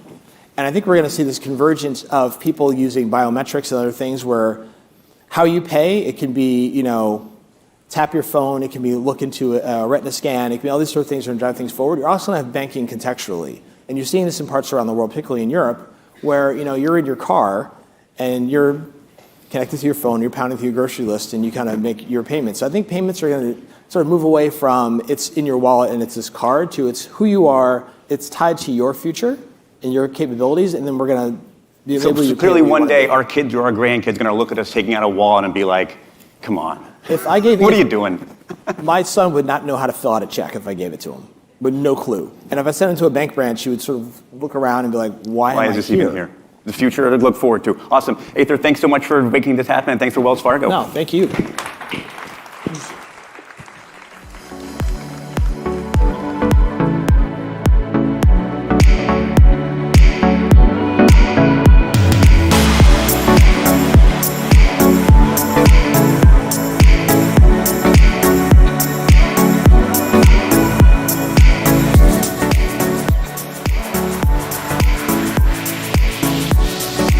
Introducing Axios senior media reporter, Sarah Fisher.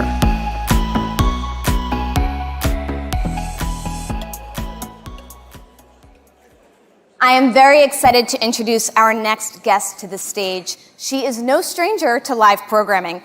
Before taking on her new role as CEO and president of CBS News and Stations and leading CBS Media Ventures, she spent 14 years as head of ABC Stations at the Walt Disney Company. Please give a warm welcome to Wendy McNabb.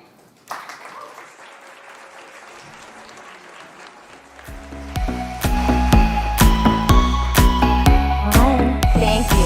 Yes, thank you. Hi, everyone. Wendy, we're so grateful to have you, especially because it's a very difficult time in the news media right now. I want to start with some of the breaking news around what's happening in Israel. You have sent many anchors, producers, reporters to the region. What does CBS's coverage plan look like from here on out? It's the mission. Actually, more accurate to say it's in the DNA of CBS News to go to a story when the story is of this historical significance, when the story is this serious. And we believe it's our responsibility to not just tell, but to show our viewers what's happening on the ground. And so that is why we send so many people to truly live out that responsibility. I also happen to think it's when CBS News is at its absolute best. Our crews, our correspondents, if you've watched the coverage, it is so compassionate, it is so courageous. I am incredibly grateful. And when I look at the leadership decisions that ultimately led to that, These decisions are being made in real time based on limited data, limited intelligence, real challenges in terms of getting teams there safely. And Ingrid Ciprian-Matthews, our president of CBS News, Andrew Roy, he's our bureau chief in London.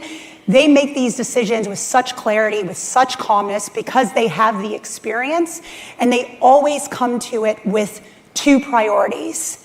We need to be providing our public service to our viewers, and we need to ensure that our teams are safe, they are secure, and we never compromise on the latter in pursuit of the former.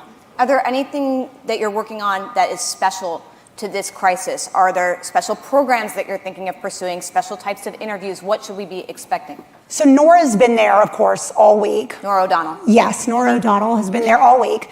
And Leslie Stahl is actually in Tel Aviv right now. She's preparing a piece for 60 Minutes on Sunday. And then Scott Pelley is interviewing President Biden this afternoon, actually, in D.C. Oh. And that's also airing on 60 Minutes on Sunday. Wow. Okay, so it'll be a sort of exclusive sit down with the president about what's going on? Yes, absolutely. And then in order to land those types of interviews, obviously you have had to come in and manage a huge new structure for this company. You know, we've seen news that you've put out about reorganizations, moving people around, hiring Ingrid. What are your priorities moving forward to ensure that you can activate on things like this? So first I want to say that it's an honor to be able to lead these teams and to help create the future of CBS News stations and CBS Media Ventures. This moment that our industry is in, this moment that our business is in, it requires nothing less than absolute creativity and collaboration. I talk a lot about testing the untested and defying convention.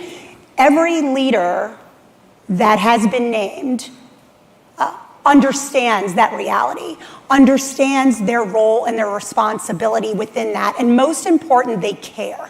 They care about what we do, they care about why we do it, and they're incredibly invested in ensuring that we are continuing to provide that public service, that we can continue to do so for years and decades to come. That's the motivation, that's the purpose. And when you look at the brands in the portfolio, you can see that each has its own unique characteristics, right? Each has its own differentiating consumer proposition. And we have leaders who sit in those businesses and who are responsible for delivering on that differentiation. Because I trust those leaders, I'm able to spend my time thinking about that future state, thinking about how do we come together, how do we integrate these brands, these businesses, this content, our resources to drive the overall reach and impact of our work, to unlock new revenue, to uncover new opportunities in distribution, in operations. And a lot of the announcements that we've made, whether it's leaders or investments, all come back to those three priorities that we've shared with the CBS News stations and CMV teams. How can we come together to drive the business forward? How can we transform the way we work so that we're growing the overall value of our high wattage franchises and assets and IP beyond broadcast? And then lastly, what investments are we making? What next generation skill sets and capabilities do we think are vital so that we're truly agile, we're truly adaptable going forward? And just this morning, we announced investments in data journalism. We very much want to up-level our digital sleuthing capabilities to power investigations going forward and to power interactive and immersive journalism that lives across screens. Just to pause for a second, one of the things you note is that you want to move beyond broadcast. Obviously, CBS is a massive, revenue powerhouse in terms of broadcast. You are experimenting a lot with streaming in the local side. You have CBSN, which is your 24/7 news streaming service. What is the future of streaming versus what you're doing in linear? When do we get to a point where CBS's news streaming efforts, you think, surpass what you're doing with linear? So what I often refer to as future state is broadcast and beyond. My priority is how do we ensure that these brands are relevant across every touch point, both current and in the future, and that we're able to monetize each of those touch points. So like a brand like 48 Hours, for instance, right? 48 Hours is a television show, but it has audio components, it has podcasting, it is in syndication. It is very much alive and well on digital and streaming, and we've had conversations about what does 48 Hours look like as a production studio, because what they produce is oh so relevant to distribution points even beyond CBS. And so that's how we're looking at all of our franchises and assets. What are those current touch points, and then what are the new opportunities? And streaming is absolutely something that we are very focused on in terms of what do we know about our current endeavors in streaming, right? We were first movers to launch channels. We were first movers in terms of bringing together a premier local to global news and information streaming offering by launching 14 local channels in the biggest markets in the United States and pairing that with the CBS News national stream all in one experience. And what we know from looking at the local piece of that local ecosystem is what we need to do to grow. Those channels are plus nearly 60% year over year in streaming minutes. They're number one in terms of their collective in-market competition. And so we can see what's working there. More live hours, the ability to stand up and sustain breaking news and big story coverage. And the reality is what viewers want, really whether it's television or streaming now, is to participate in a shared viewing experience. And that's why the big story, the breaking news coverage is so very vital in streaming. So just to come back to that, what you're saying is some of the things you're learning at the local side is that's what you want to implement for the national CBS News streaming? Yes, the feedback loop from data to strategy to programming, rinse and repeat, is a process and a workflow that we set up, and it is viable for any organization that is reliant on audience data to ultimately build out their programming, their discoverability, their overall product user experience. And those best practices we will absolutely scale while, to my earlier point, retaining the unique differentiating proposition that is CBS News. So walk me through that, because in terms of the uniqueness of it, there's now a lot more competition since when you all were first movers in 2014. You know, CNN just launched CNN on Max, NBC has NBC News Now, also 24/7, ABC has ABC News Live. Like, what makes CBSN so distinct that you think it can beat out the rest? And by the way, it's CBS News streaming now. CBS News streaming. So I think there are a few things. First of all, we do benefit greatly from being part of Paramount. Paramount Plus, Pluto Television are our friends and our family. And one of the ways that we've been able to maximize the local opportunities so much is because we work directly with the Pluto TV team to identify the relevance of and then figure out how do we supercharge that.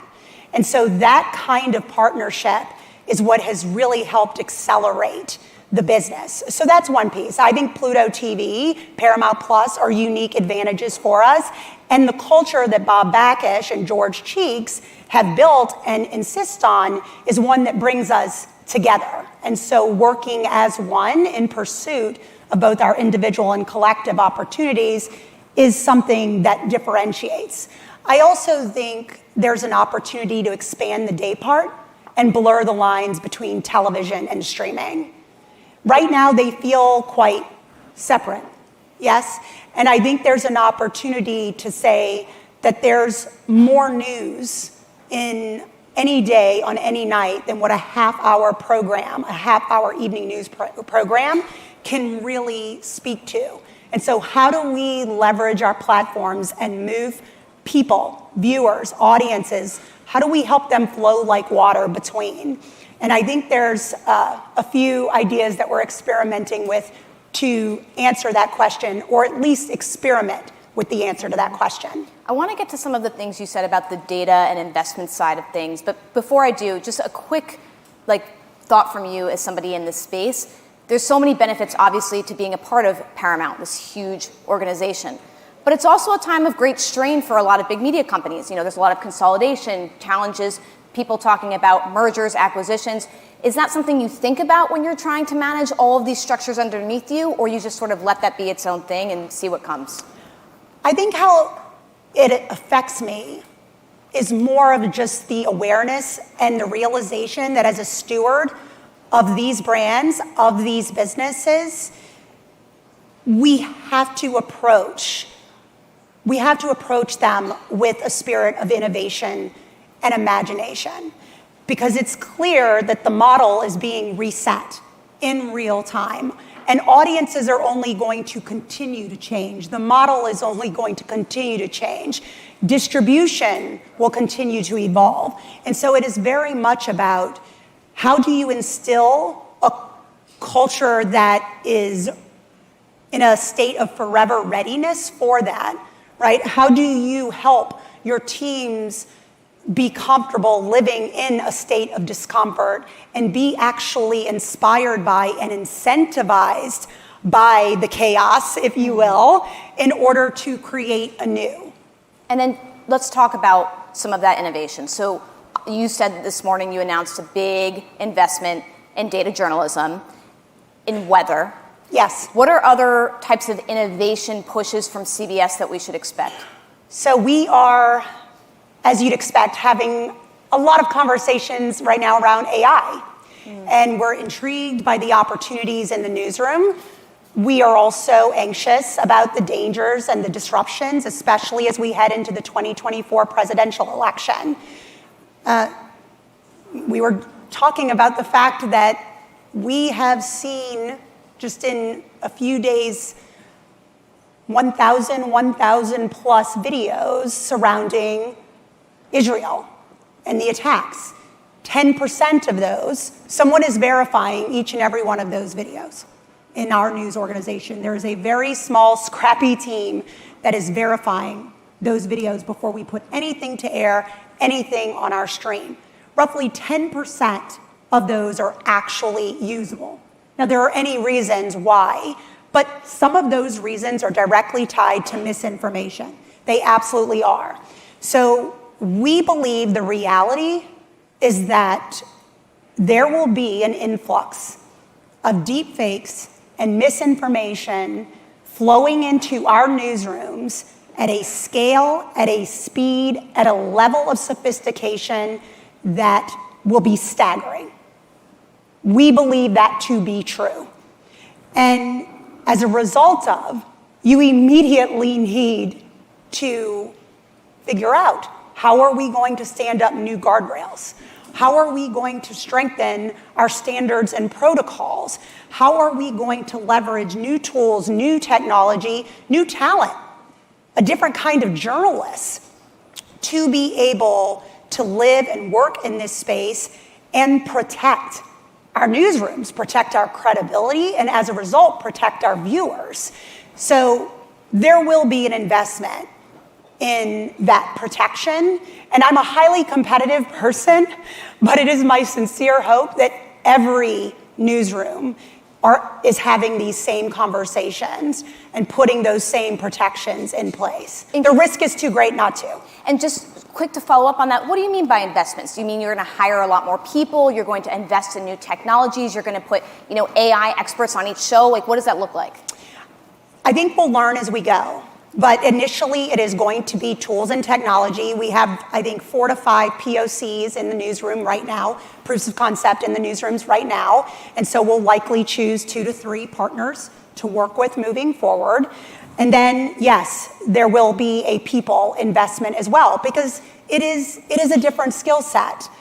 And will there ultimately be training so that it travels across the organization? Yes, but you need to start with this vehicle of change, if you will, within, with experts who absolutely know how to do this and are familiar with and have done this. You mentioned sort of the misinformation piece. Obviously, the election is next year. Any thoughts on how CBS is preparing for that as we head into, we're right now in the primary stage, but we're going to get close to the general in just a few months? Look, CBS News has a tremendous DC bureau, and we rely on that team, not just for the coverage that you see on air or on streaming, but also internally to really help guide our position and how CBS News will be unique, will be distinctive. I think an opportunity that we have and an advantage that we have is the local connections, right? Because these races really happen at the local, at the community level. And because we have 14 CBS television stations, all with their own political reporters that we've invested in, that we've maintained, being able to pull each and every one of them into the overall coverage, it basically assures that we will have a breadth and a depth of coverage that is second to none. And how do you choose those 14? And are you going to grow them? Well, those 14 they were the 14 before I came here. And I actually started my career in Boston and Minneapolis at 2 of those 14 stations. So I don't know that we'll necessarily grow the television footprint, but I could see us growing the streaming footprint. Interesting. So just more CBS News streaming efforts in those new local cities. Yes. Want to just land on something. As part of your new expanded role, you're overseeing CBS Media Ventures, which manages a lot of syndication for some of your most, premier legacy brands. Entertainment Tonight, thinking about all of those types of shows. Those shows, a lot of them were impacted by some of the recent sort of chaos in Hollywood, right? The Drew Barrymore show announcing they would come back, announcing that they wouldn't come back. The actors saying today that they're sort of on pause with the studios. How are you thinking about some of the turbulence in Hollywood, given that that's part of your role now? Yes, absolutely. Look, the Drew Barrymore show felt the fervor and the emotion of the strike very directly. And when you go through an experience like that, I think it reminds you that these shows, these franchises, our talent are so important to our viewers, to their fans. And so it's yet another reminder that our brands really do belong to our audiences and to our viewers. And so we always have to think of and respect how our viewers are going to respond to a decision that we make in the moment.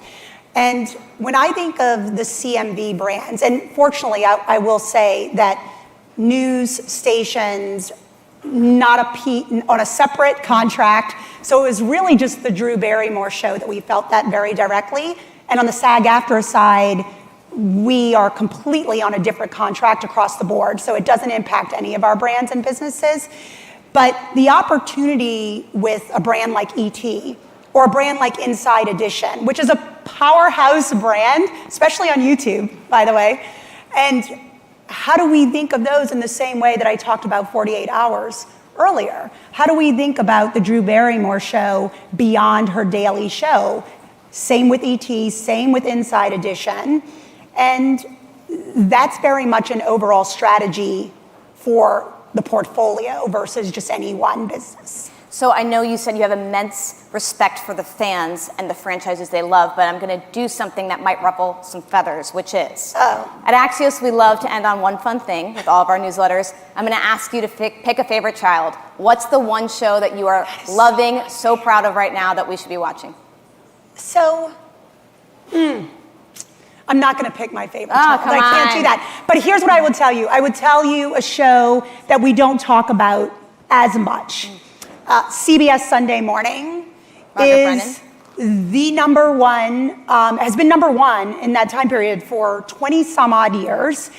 That team, led by Rand Morrison, they have such a deep understanding of their brands and such a deep respect for their audiences, which is why I'm answering the question as a build off of the last one in this way.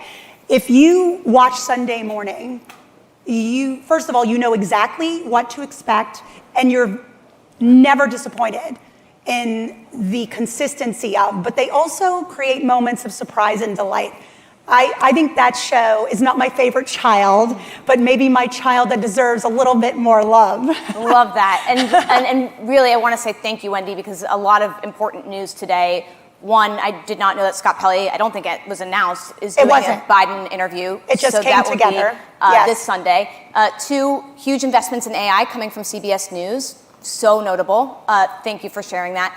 As well as investments in data and weather. Yes. And then sort of three, thinking about how you're thinking of the position of CBS amid all the bigger changes in Paramount in Hollywood. We really appreciate your insight. Thank you for taking the time. Thank you. Thank you.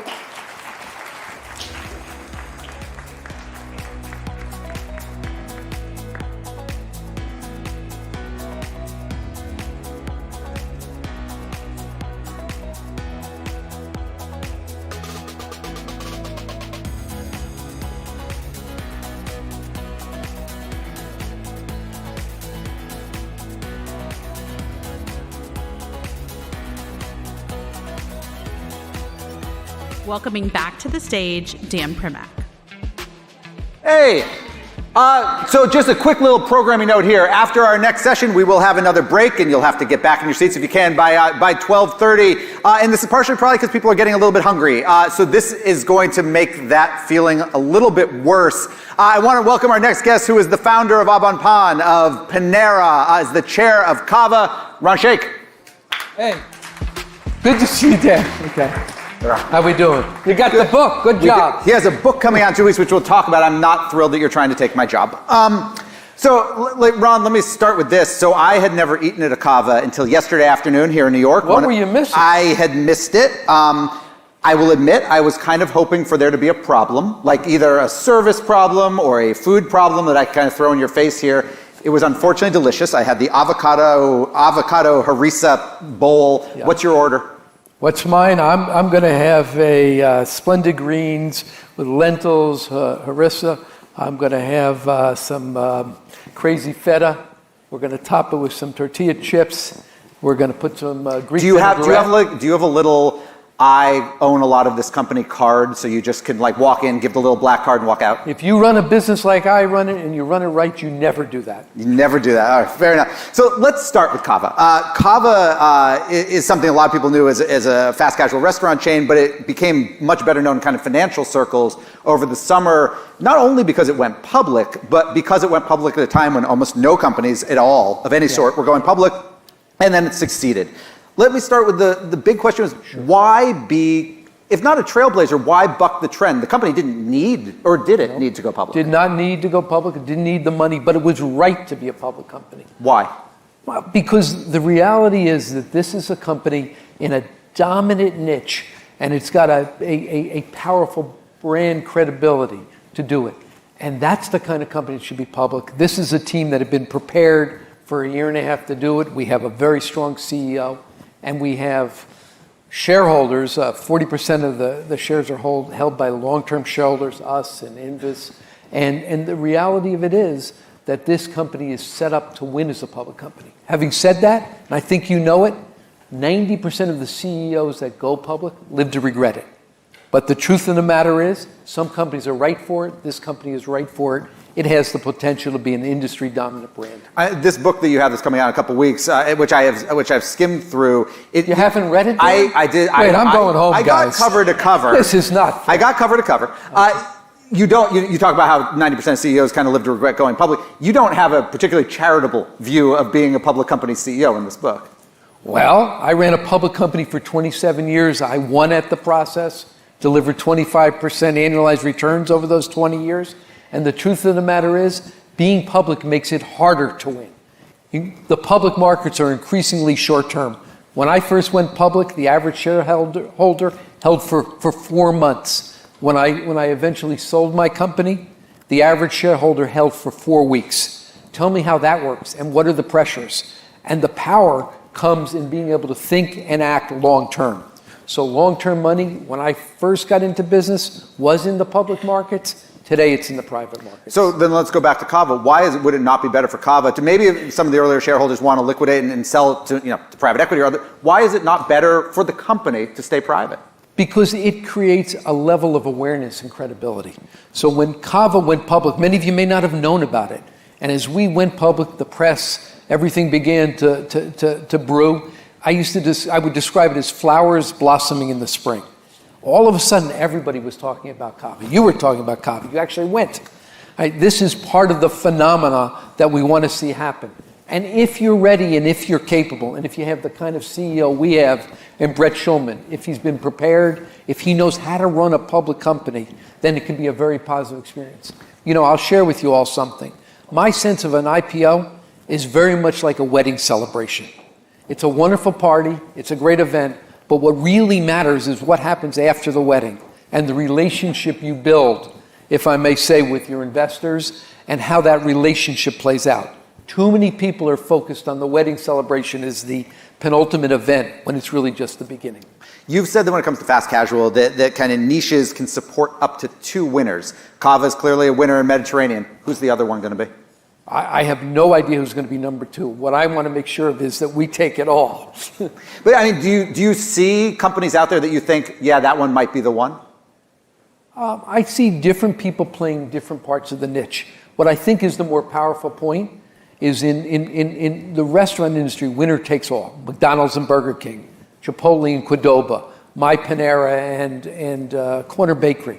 You look around, most of the returns go to those who can build the dominant brand because they get the scale, they get the awareness, and they're able to operate that way. Do you see niches from a cuisine standpoint that not only don't have a winner right now, but are kind of ripe for the taking? Yeah, we're invested in Plan Forward right now. Powerful, powerful category. 3% of the United States is eating vegetarian, but 40% are trying to eat Plan Forward. Somebody's going to win in that. The question is who's going to be able to figure out what's going to matter to the guest. I'm in another category called immersive entertainment. It's fascinating. It's going to be a very real deal.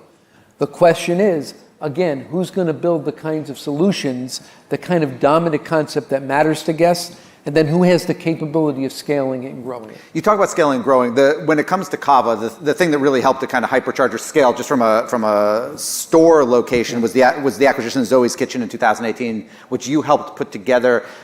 Can you talk to me a little bit about that deal? It was right. So why buy another brand and kind of bring it into Kava as opposed to just say we're going to build 50 new Kava stores?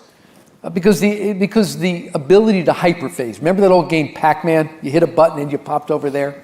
The ability to do that is dramatic, and the economics are superb.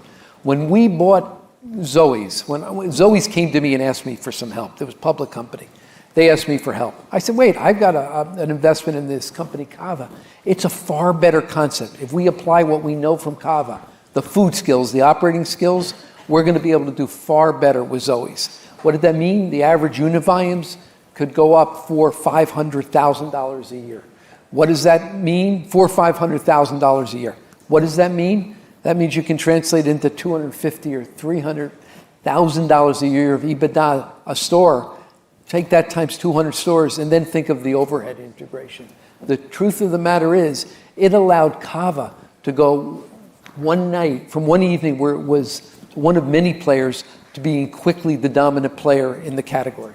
It's interesting. Kava went public about 4 months ago. It is trading, I think, about $10 a share above its IPO price. It's one of the few. If you look at some of the other IPOs in the last couple of weeks, including Birkenstock yesterday, trading below. But Kava's above 4 months out. Sweetgreen was above its IPO price 4 months out. Why is Kava not going to become Sweetgreen from a stock perspective? Because Kava is prepared to be a public company. This business has a category in which it has the potential to own, which is dynamic and extraordinary. And this management team, Brett Schulman, our CEO, Tricia, our CFO, they're ready. They've been preparing for this for years. And I think they really know what it means to run a public company and deliver over the long term. And you think Sweetgreen's management team didn't? Well, you ask yourself that question. I mean, look at where that stock opened and where it is today, and look at the issues that they have. I think this is a far better category. I think it's a far better brand within the category, and I absolutely know this is a better management. One big difference between the two companies from a balance sheet perspective is profits versus lack of profits. Kava turned a profit last quarter. Sweetgreen hasn't turned a profit since, well, ever. When you think about your company, if I said that, I would have gotten in trouble. It's true. How important is, when you're thinking about your companies and growth, how important, obviously when a company's just starting out, profits are, and they've got private investment, profit is not the primary thing. Growth obviously takes money out. Where do you see kind of the profit inflection point? When do you think these companies need to actually be in the black? Well, I'm an old man. I'm an old-fashioned guy. I came alive in business when you didn't go public till you were profitable. I mean, just think about this world in which you have companies in the food industry, which is really fixed assets. When you come public in the food industry without profitability, and we're talking about being, profitable in 3 years or 4 or 5, it's a crazy world. That's not a company prepared to be public. It's not a company that should be public. Let it figure out its business, let it prove itself, and then it goes public. I think for Cava, it's a very different place. You mentioned kind of Chipotle is the winner right now on fast casual on the Mexican side. One of the things that's interesting, you got to grow Cava or to hyperscale it, you buy Zoe's Kitchen. For Chipotle, it was taking a big investment from McDonald's, big corporate restaurant company. If you were talking to an entrepreneur who had 3, maybe 4 stores in a particular market but wants to grow, what's your advice to them about what type of organization to take money from if the goal is growth? Well, I think the first order question I'd speak to an entrepreneur about is, why are you taking money? And do you understand the implications of taking money? To me, the metaphor for taking money is much more akin to having a baby with somebody. Once you take money, you're bound really for life. And you better fully understand the implications of that. You better fully understand the values of who you're having that child with. And you better make sure you're coming from the same place. The reality is, for many entrepreneurs who are taking money, this is their life's work. And and oftentimes they find out too late that they're discordant interests and discordant values. And the time to figure that out is up front. I think in many ways, I say to entrepreneurs all the time, I say the craziest thing is that you view financing as a life cycle event, like a birthday. We're going to do this every year. We're going to finance. And that your valuation along the way actually matters, particularly when you're taking in money that's got a pref to it. The reality is that for most entrepreneurs, they've really got to step back and think about, how do they build a quality business? Who do they build that quality business with? And how do they build the right kinds of economic wherewithal? When you're doing that, if you're looking at, if you're having those conversations, you're looking, say you look at something like a McDonald's, right? Worked out great for Chipotle, was a disaster for Boston market. How do you judge what they would mean for you? What they mean for my own? In other words, no. In other words, if I'm an entrepreneur and I look at somebody like McDonald's and say, well, they had, when one company took their money, it worked out and they took over the world. Another company took their money and it was a disaster. Yeah, because it's how they think and what they care about. If you have an investor and the question they're asking in your boardroom is, what's the next liquidity event? That's probably not the right kind of investor or partner or co-parent for a long-term thinking business. Begin by asking, who are they? What is their track record? What do they care about? What have they done? What is the length of their investments? How do they hold it? I mean, we're doing principal investing with our own money. And when we do it, we have essentially never sold anything. We're coming in with a position that says the question isn't liquidity, the question is, how do we build this business to be something of scale? Just one comment. We often confuse means, ends, and byproducts. I have a friend who's a type 1 diabetic. His goal in life is to stay alive as you and me. His longevity is a byproduct of whether he's able to keep his blood sugar between 80 and 180. His means is diet, exercise, and insulin control. Business is the same thing. You can't create value creation. It doesn't come, it's a byproduct. It comes out the other side like happiness in life. What can you create? A better competitive alternative. If you have a better competitive alternative, that is a concept that gets people to walk across the street and come to visit you, then you really have something. And the byproduct will be that value creation. And too often we confuse that. One interesting thing I thought when I was in Cava yesterday, outside of the fact that I really liked it, was that, so I go to pay and I put my credit card in the little electronic machine like we all do now. And not only, there was no tip option. It wasn't even a default to 0. Wasn't an option. Why is that not an option at Cava? Because it's definitely bucking against the trend of there are tipping things at some self-serve fast food place. Yeah. I mean, I'll let the Kava management team speak for themselves. But what's your thought? Let me ask just broadly about tipping kind of in fast casual. Yeah, I mean, I think that one of the things that the Kava team has done a wonderful job at is protecting value for the consumer. And I think they've really thought long and hard, how do they do that? And at the same time, really do the right job for their team. Do you think tipping culture has expanded too much or no? I in some ways do personally. I don't know your experiences, but coming out of COVID, when many of these establishments were not tipping, and then they began to, and you have the Toast software that's in many of these installations, and your choices are 15%, 18%, and 20 or 22%. And my own thought is it's really a good thing to take care of the people that are serving you, but is this becoming too knee-jerk? And what does this all mean in the context of how we relate to it? You obviously ran Panera well before COVID. Was it ever a conversation of should we put tipping in at Panera? We did put tipping in. You did put tipping in Panera? Yeah. It's my own ignorance. Why? Because I mean, somebody was sitting there, they took a piece of bread and they brought it to the counter. I had to go to the store. I had to take it to my table or take it home. Look, the reality is the folks that are working a counter at Panera or any of these establishments, right? The opportunity. Yeah, but you can just pay them more. You can pay them more. No, well, okay, but here's the deal. If we can find an opportunity for rich guys like you to come in who are willing to leave a little bit more, why not? Fair enough. When's the last time you were in a Panera?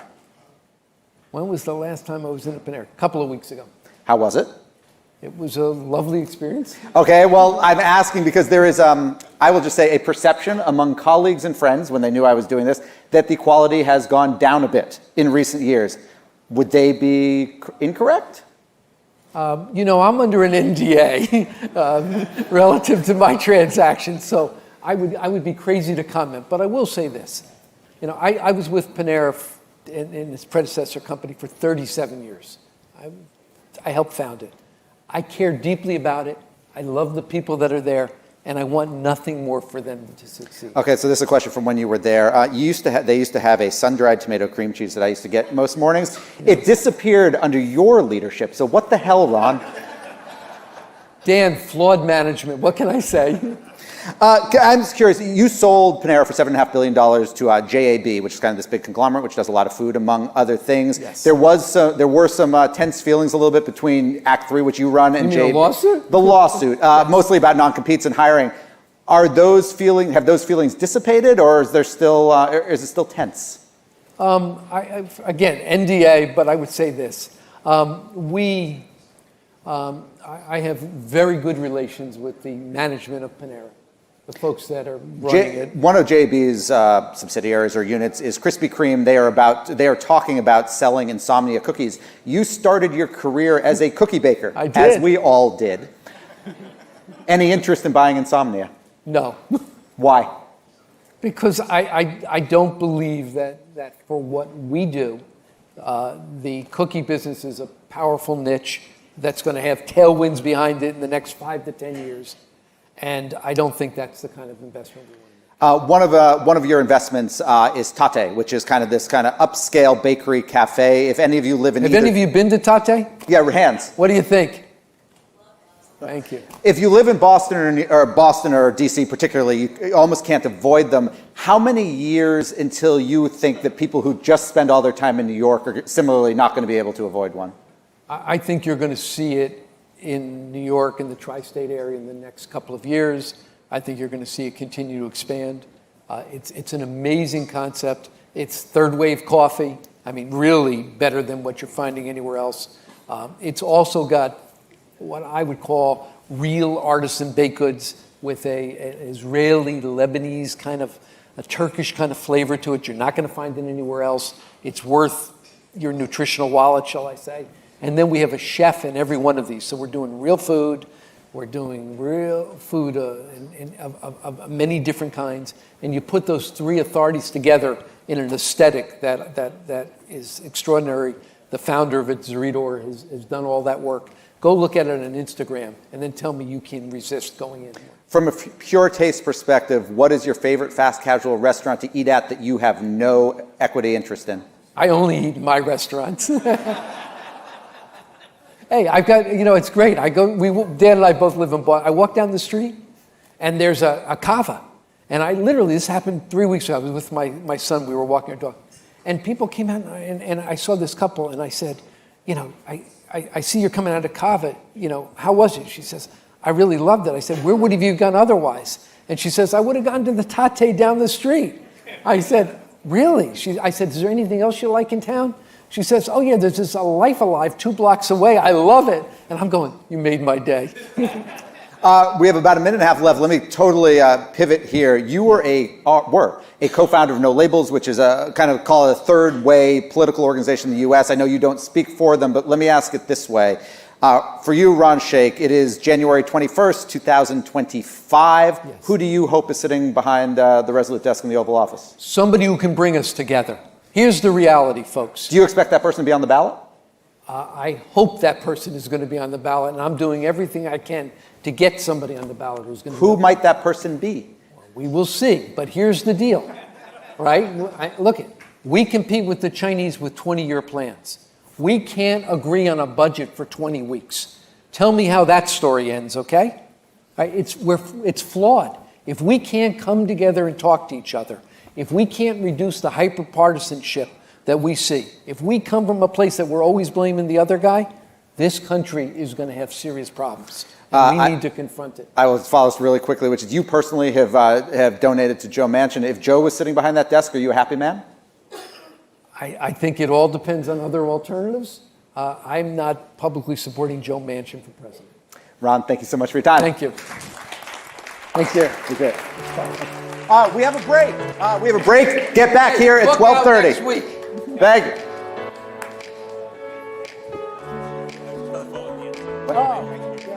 Yeah. Yeah. Sure. Yes, I do. Absolutely.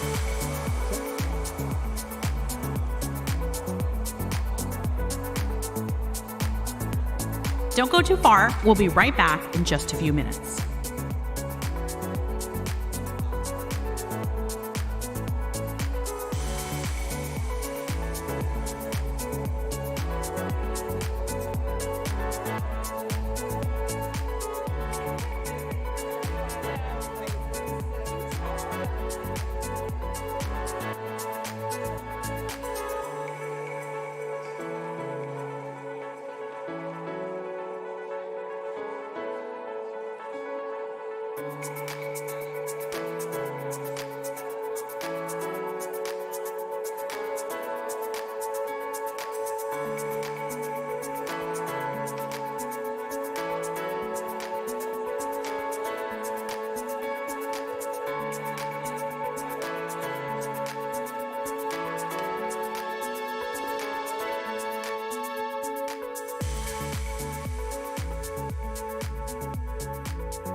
Don't go too far. We'll be right back in just a few minutes.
Axios BFD will resume in just a moment.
put your hands together for our View from the Top moderator, Axios publisher, Nicholas Johnston.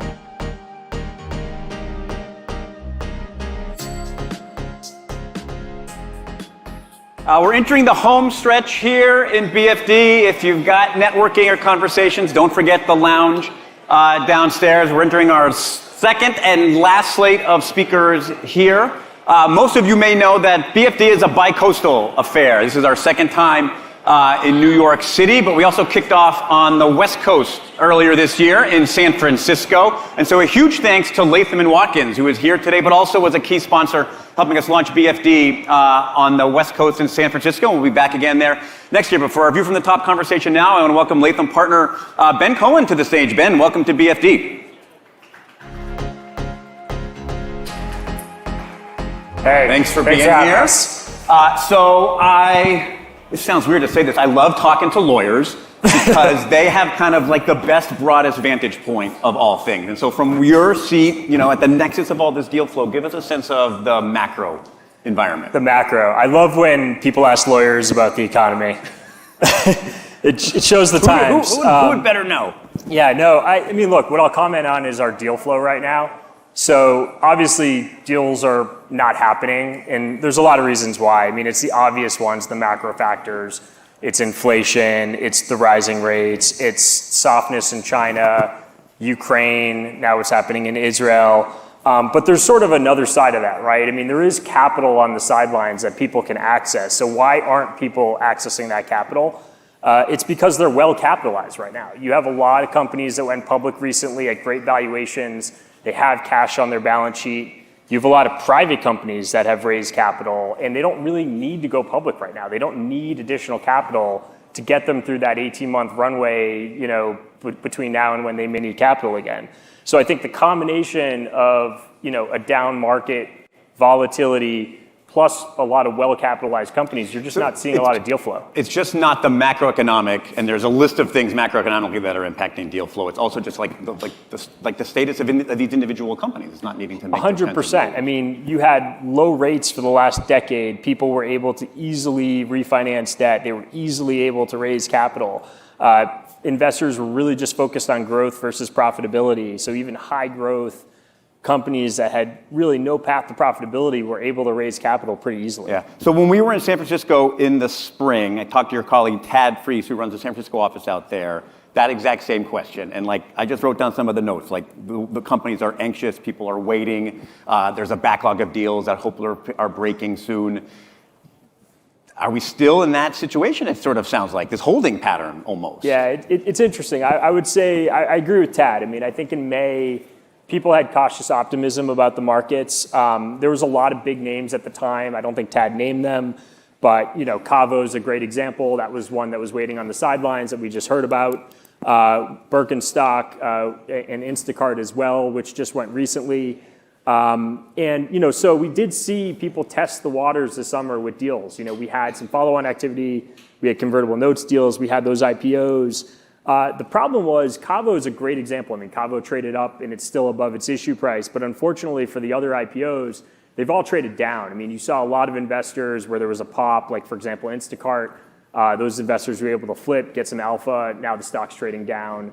You saw that with Birkenstock this week as well, where it sort of priced in the range. There was a happy wedding, as Ron put it. But the aftermarket trading was, not so great in the last 2 days. So again, there was cautious optimism, but I think now we're back to sort of those choppy markets. Sort of muddling along. Yeah. Okay, well, let's narrow the focus a little bit. Like in the tech market, is it different, the same? How do you view it if you sort of narrow it somewhat? Yeah, I mean, it's interesting, right? So the IPOs you've seen this year are a lot of consumer facing. It's what are the profiles of the companies, right? It's profitable companies, established brands, pretty reliable businesses that have been around for a while, stable. A lot of the high growth tech, those companies, as I said, a lot of them are really well capitalized, but it's not going to be the time for them to go to the market. And candidly, in talking to a lot of those companies that were looking at IPOs a year ago, I mean, I was just having a conversation with a GC the other day who said, look, we were thinking about it 18 months ago, but candidly now we're really looking at 2025 at the earliest. And that's pretty much what we're hearing from high growth tech. I don't think you're going to see a lot of those sort of SaaS type companies go public next year. I think next year is going to be a lot more the same of what happened this year, where you're going to see companies that are profitable, that think they should be public companies. They're going to wait for their window and they're going to try to go. But those high growth tech companies that aren't profitable, you're not going to see those. I mean, well, that's literally the next thing I want to talk about is like what's on the horizon for the IPO market. So you just said for tech companies, it's 2025. More broadly, are we kicking the can down the road another year? It's really hard to predict, but I think so. I mean, just in terms of what we're hearing from our boards, I think a lot of companies are cautiously looking at the second half of next year. But a lot of the high growth companies that aren't profitable definitely are not looking at next year. They're looking more into the future. So for folks who are in the mix now, what is the advice for them? For folks who perhaps need to make a decision or like have a positive opportunity they can look at, like what's the advice for folks in transaction? Yeah, we have a lot of companies in transaction, right? There's obviously a lot of companies waiting in the wings to go public. I think there's two pieces of advice I've learned in the current market that I think are great for those companies. One is to be proactive. IPO windows are short to begin with. There aren't a lot of them. In particular, when you're dealing with government shutdowns, you're dealing with wars, you're dealing with a choppy market, those windows shrink even more so. There are a lot of long lead time items, for example, SOX compliance, internal controls, having a board and a management team that's actually ready for prime time. Get those things ready, be ready to access the markets when the markets are there. All of the IPOs that have went recently, they had really short windows, and the only reason they were able to do it was because they were ready. So I think being proactive is important. The second thing I would say is de-risk. Fundamentally, one of the big trends I've seen in IPOs in the last 5 years is 5 years ago when you did a roadshow, you really were going on a roadshow to introduce yourself to investors, to pitch your story, and to price a deal. Now what you're seeing is you're seeing companies meet with 40 plus investors 3 to 6 months prior to an IPO. That is the time you need to get your story out. If you're not getting your story out to investors before a roadshow, you haven't done your job. A roadshow really is about price discovery and making sure you're pricing the IPO correctly. And a lot of times in what you've seen in a lot of these IPOs is they've de-risked, right? They actually have anchor investors that have already spoken for 10, 20% of the deal. We did the Endeavor IPO a couple of years ago, and I think we de-risked 75% of that deal before we even launched the IPO. So I think de-risking is huge in this market. So this is like just even with the uncertainty in the market, don't sit on your hands, because when that switch flips, it'll be quickly, and the folks who have done the homework beforehand will be most ready. It's the companies that are proactive and they're in front of investors and they have their story out there. Those are the ones that are going to be successful. So as you look out over the horizon, sort of like, are there things you're keeping an eye on that might make you say like, okay, now it's starting to change? Like, what are signals maybe? I mean, usually what we see is follow-on activity, convertible notes deals. It's sort of the smaller deals that go well. They're able to get out there in the market. You're seeing investors put money to work. I think those are usually the precursor to IPOs. We saw that activity in sort of June, July, and I think that was some of the reason why there was conviction in the Instacarts and the ARMs and the Birkenstock and the Cavos of the world to do their deals. Right now, we're not seeing that activity. So I think we'll have to see that come back. And, I think it's going to be a quiet Q4. So almost that earlier bubble over the summer was kind of like a head fake. It's like, oh, is it coming back? But it didn't take. Yeah, I guess. It was. I mean, look, I think it was sort of testing the waters to see how things went. There's a whole host of other companies that I've mentioned that are on the sidelines, including one that I represent that may go this, year. But, ultimately, I think those companies have sort of are pretty cautious right now. I don't think you're going to see a lot of deals this year. We're about to get the hook here, but I want to end on one fun thing. When we were in San Francisco, I asked your partner, your colleague Tad, what's the craziest advice he had to give to a founder. He was asked on private jet buying recommendations, which is pretty good. I would ask my lawyer too if I was in the market. What's the weirdest thing a founder has had to ask you for help on? I'll give you two. The weirdest question I ever got was when Barry McCarthy asked us how you could do an IPO without underwriters. And that was sort of spawned the direct listing product that we created. I think the weirdest one was probably, we were doing a deal and a company was renovating its headquarters and it was a big CapEx expenditure. And we were talking about how you'd have to disclose everything. And the founder's face went white. And he's like, well, I'm building a slide that goes from floor 5 to 1. Am I going to have to disclose that? Is there liability related to it? And I was like, you're good. Don't worry about it. Just shut it down during happy hour and you'll be fine. That was illegal advice. Don't disclose the slide? Don't disclose the slide. All right. Yeah. Take that one home, folks. Ben, thank you much for being here, and thanks to Latham for making today happen. Thanks for having us. Appreciate it.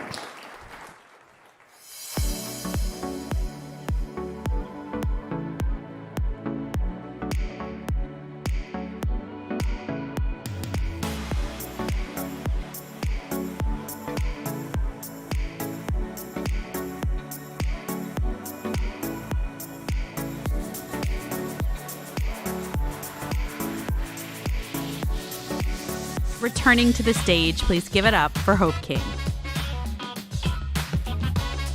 Me? Okay, this crowd right here, this area, okay. I'm gonna just wait backstage for a lot longer next time so you guys keep going. I really love it. Thank you all so much for continuing to stay here with us. We have so much great programming for the rest of the afternoon. Something I want to admit to you guys before we bring our next guest up, though, is something that I know is quite embarrassing, but I have to say it because it's related to my next guest and our next conversation. I still use Napster to listen to music. Does anybody still use Napster, or am I really still the only one out there? Does anybody still remember? Wow. They tell me never to talk about it, but I do talk about it because when you have your playlist stored for decades, like, I'm not giving that up. I'm sorry. It's just, I'm still paying for it. And the reason why I bring it up is because we're talking next about music. And I can't think of another industry that has seen so much disruption and so much change, whether it's from the streaming platforms to the way that music artists are debuting and going viral on TikTok. And so with that, I really, really am excited to bring up our next guest. He is someone who has produced Nas, Mary J. Blige, Mariah Carey. He has founded 2 companies that are changing the game in advertising and in music, a company called United Masters, which he calls a record label in your pocket, and someone who stole a very coveted Bud Light account away from Madison Avenue. So this is someone who understands music, understands commerce, understands marketing, and is driving the change in all 3 areas. Please join me in welcoming to the stage Steve Stout.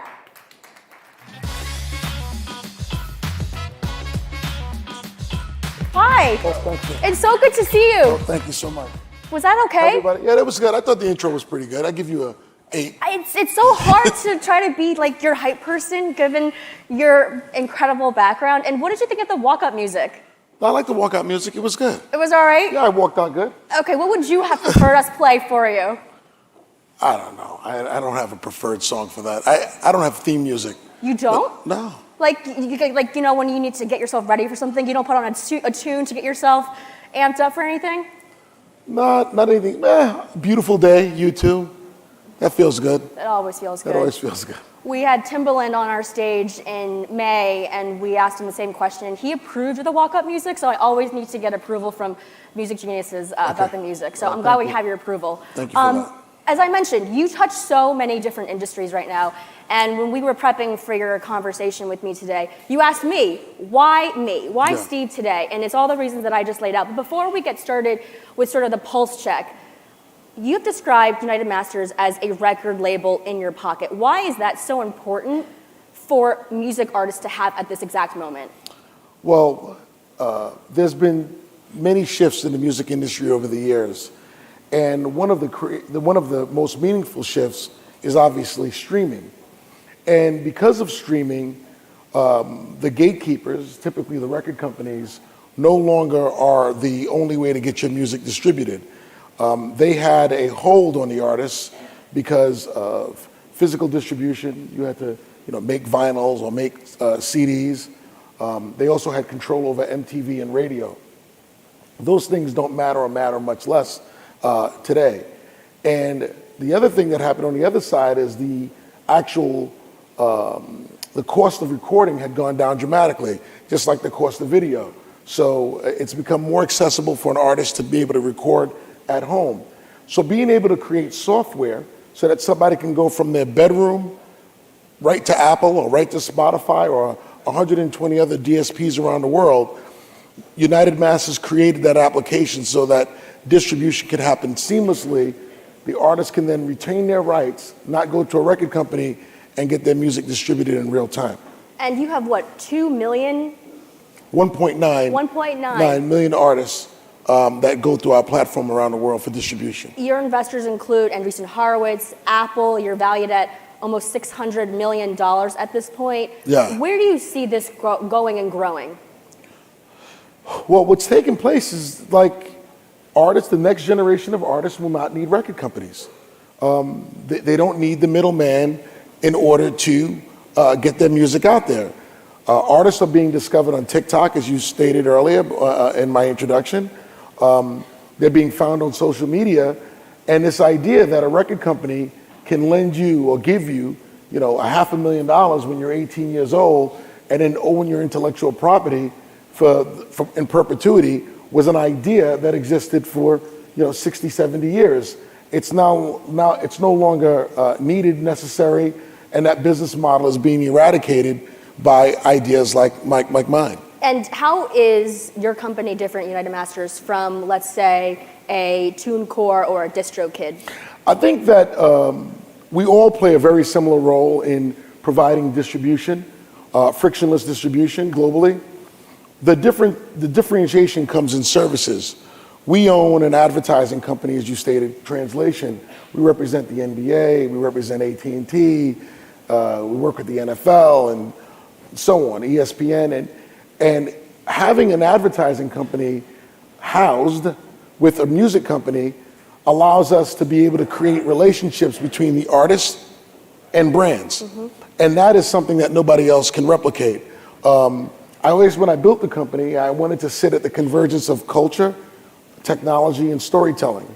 And we got traction early, and Andreessen Horowitz came in, and then Apple came in on our B round, and things have been growing and going well. The independent music market, just for all of the guys in finance, just so you know, is the fastest growing segment of the music business. The growth is not coming from major labels and their frontline business. The frontline business growth is coming from independent music. It's independent artists all around the world. A lot of them coming from Africa, South America, America itself, but the growth and the boom is taking place all around the world. One of the things that you talked to Dan Runcie at Trapital about in a podcast, this was almost 2 years ago, you said artists need e-commerce tools, they need CRM tools. Explain. Well, it's one of those few industries where there's a transaction that takes place, but you have no idea who your customer is. So if, Beyonce puts out an album in March and it's streamed by 1 billion plus people, and then she wants to put out another project in November, she has no idea who streamed the album in March. So a CRM for users, so they would actually be able to see who the TikTok users are that are streaming, that are using? Is that what you're saying? They would actually know who to market to. They would know who the customer is of their music, like every other business. That's the power of, digital e-commerce, that, it's a fair price, and the ability to market your product to the person who bought it the first time is easy because you have a record of that person who purchased it. In the music business, it doesn't exist. You don't know who your customer is. And that is a problem. So building CRM tools is critical for the artists. It's basically giving them a corpus of understanding who their fans are, and they have the ability to monetize their fans. And this is something you've been talking about a lot too, that artists need to be entrepreneurs. They need to be business-minded, and they need to think about how they're going to make money, which is why your platform exists. Well, that's been the history of artists, whether it be visual artists or musicians have always been taken advantage of because they lacked entrepreneurial skills, and somebody came in and took away most of the trappings of their success. You were in Qatar recently, right? Yeah. You were there because I think Mariah Carey was putting on a performance. I mean, these private concerts are becoming more popular because I think they're able to make a lot more money in some cases with these private concerts. What is the life of a music artist like right now? They've got to manage their business. If they got CRM, they've got to also put music out. They're distributing on all of these platforms. I mean, it must be pretty stressful to be a musician right now, no? Well, I don't know if it's stressful. I would say that they're making a majority of their money from live performances when historically they made their money from record sales. So, you know, when each of us in this room, or most of us in this room, looking at the age group, you know, paid $16.99 for a CD in which you liked one song, right? We all fell victim to that idea. That was obviously a huge profit margin for the labels, and the artists made a lot of money off of that. That no longer exists. So the artists now are getting paid, you know, points on a penny per stream, and you need many, many streams, billions of streams to make any real money. So they're using the streaming platforms as a way to create fame and more notoriety and get hot, so they can monetize it through higher margin items, like whether it be live concerts or selling t-shirts or hoodies or whatever it may be. So merch and live performances have been moved to the forefront of where the revenue is, and the music has just been ways of advertising who you are in order to capture that revenue. You talked about how for forever, really, artists have been taken advantage of. Yeah. We just saw the writer's strike end after nearly 150 days. Actors are still in the process of negotiating. Is there ever a world where a Nicki Minaj, a Lady Gaga would ever unionize? They should. They should. They should. They should, and it's a much longer conversation than we have right now, but the artists were not involved in negotiating the rates that they get per stream. They had nothing to do with it. The record companies decided those deals. In fact, the record companies, not only did they decide the deals, they took 18% and collectively, they all took 18% of Spotify when Spotify was trying to help change the music business by introducing streaming. The gift that Spotify got was the rights to use the music in exchange for 18% equity in the company. The artists didn't negotiate that. It was negotiated, I guess, on their behalf, but not really though, right? So I don't know if it necessarily needs to be a union, but there needs to be some structured discussion that needs to hold place so that the artists can get their seat at the table when these transformative deals are taking place, because the labels are making these deals on their behalf without them having a seat at the table. And, you know, historically, that's the way it's been, right? Look, you know, you want fame, I give you X amount of dollars, and in exchange, I own your name and likeness in perpetuity. That was the deal, historically. And now, with catalog sales, you guys have seen the recent catalog sales, the artists that own their catalog, the Stings, the Bruce Springsteens, these things are selling at, you know, multiples of 22 and higher, and guys are making, you know, $500 million, and these $400 or $500 million these transactions are going for, because some of those artists actually own their master rights.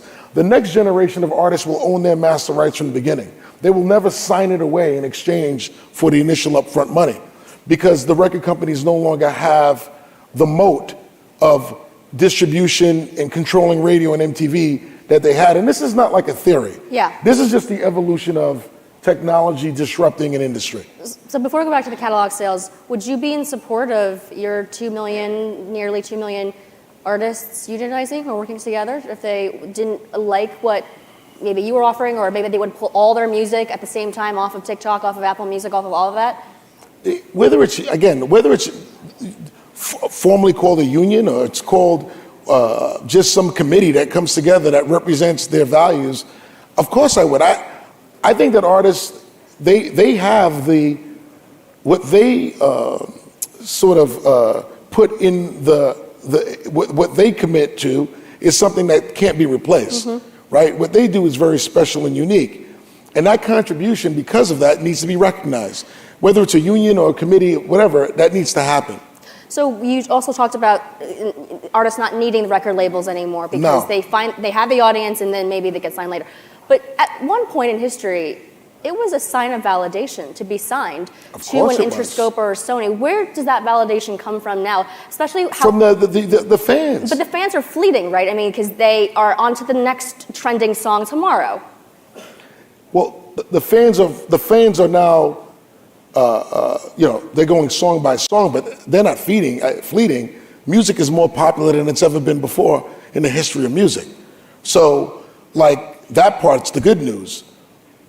The idea that you need to be endorsed by a record company because they signed you and you gave your rights away in order to get that stamp of approval has diminished. So a record label would tell you before, some executive would close his eyes and goes, "Oh my God, that's a hit." Like, it doesn't make a difference what you think. Like, the fans choose first. You find out on Instagram, through social media, through TikTok, whatever. You know if you have a hit. You know if there's something viral that takes place. The other thing that's taken place is the speed of fame. The speed of fame is very important. So like when you think about an artist like Lil Nas X, who goes from like you never heard of him to all of a sudden an overnight success, or a girl like Cardi B, overnight success. These things are happening very, very often, much faster than they happened before in the past. And that is because of the viral nature of TikTok that creates this contagion very quickly. Record companies can't do that. And I'm not doing this or talking about this to come down on the record companies. It may sound that way. I'm really just talking about just the transition that's taking place in society and the shifts in the music business that are no different than when it went from 8 tracks to vinyl, or vinyl to 8 tracks, and 8 tracks to cassettes, and cassettes to CDs, and then to streaming. This is now just a transformative moment, and there's a lot of money going into the space because of the catalog sales, because of this disruption. There's opportunity, and we built technology that's on the forefront of that opportunity. So let's talk about the catalog sales really quickly because we don't have much time left. So some of these bigger deals I'm sure many of you have heard of, $300 million potentially for Bob Dylan and his publishing rights. You've got David Bowie selling. I mean, is this the end of these huge catalog sales, especially if more independent artists are using services like United Masters, because there will be no bulk catalogs to be for sale? The catalogs will be for sale, and more artists will control their catalog. I don't think this is the end of it. I think it's actually, we're in the early phases of it, because that's where record companies are going to find margin. If you have outside financiers coming in, and you also have record companies buying it themselves. I guess the most famous version of it that everybody's seen is the Taylor Swift debacle, where she owned it, somebody bought it, then it was sold back. This is the beginning of music catalogs being looked at as an asset class that can be financed because of streaming, you can see the long-term value of it. You can actually measure how much it's going to stream over a period of time, and there's some level of understanding on, like any other thing that's algorithmic, you can see how much return you'll get over your investment over time. Before we end, I wanted to talk about one of the things that you may ask this question that concerns me, and like I'm sure you guys spoke about it today, which is artificial intelligence and the relationship that AI, what it has and what it's going to do to entertainment overall, whether it be film or music. There's always obviously the panic side of it. Like there's an AI version of a Drake and The Weeknd song that became a temporary hit. So if you can do that, what does it mean for the artists themselves? Or what does it mean if you can start using AI to replicate voices in films and that nature? I always look at some of that disruption no different than what Hollywood thought about the VHS and the disruptive nature of that. Or even in the beginning of the music business, the phonograph was disruptive. What you find is as you lean into it, that because there's so much music out there and there's so much content out there, that AI could actually help separate the clutter, that actually separate what's good from what's bad, or you find something more interesting by using AI to power that level of understanding. But right now, the industry looks at it as a threat. But I do believe if they lean into it, you'll actually find it to be something that can add value to your business versus looking at it as something that will hurt and take away from your business. I want to end with culture because this is something that you're also very passionate about. I'm wondering what culture signs in culture that you're watching and music that you're listening to. What do they tell you about what might happen next year in the election? I always believe, that's a great question. You could look at people's playlists and say, and it tells a lot about who you are. Your playlist, the songs you listen to, can tell you a lot about, whether you're a Democrat or Republican or other signs about things that describe who you are. I think much more clearer than any Census Bureau form can tell you. What I see happen, I stay very close to culture. I think culture and artists help dictate culture. And the fact of the matter is that I listen to lyrics because the songwriters will actually tell you what's going to happen next. They are very, very important in helping predict and seeing around corners because their job is to stay lockstep with culture. So I'm always constantly listening to songwriters and like determining from the best songwriters what the youth is feeling. And the young generation, I'm not one of these older people that feel like it's my way and this is not the way music was and it's new. Like that whole stoic version of my parents, I'm not that. I think it's very important that we are all fluid. All of you guys are in transactions. You need to understand where the youth culture is going. And to understand it, you got to be open-minded. And being open-minded allows you to listen to these lyrics, look at these videos, and understand where culture is going. Because the one thing that we know is not going to change is that young people are going to actually affect and change the future. So what are you seeing, really quickly? What are you seeing in lyrics and culture? I'm not predicting what's going to happen in culture. I'm telling you the tea leaves are listening to songwriters and these music videos that you're seeing from the youth because they will actually tell you where culture is going. Well, we're going to have to look at your playlist next time, Steve. Thank you so much for being with us. Thank you so much. Thanks, Steve Stout. Great to be with you.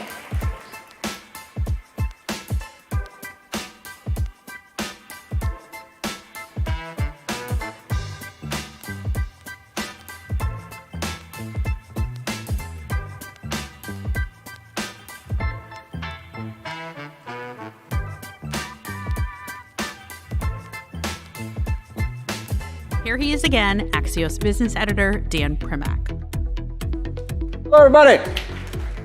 Quick note before our next segment. Nubar Fayan is not able to be here today due to circumstances beyond our and his control, but we have somebody who has stepped up and is actually as good, if not better, for this. I'd like to welcome Steve Berenson.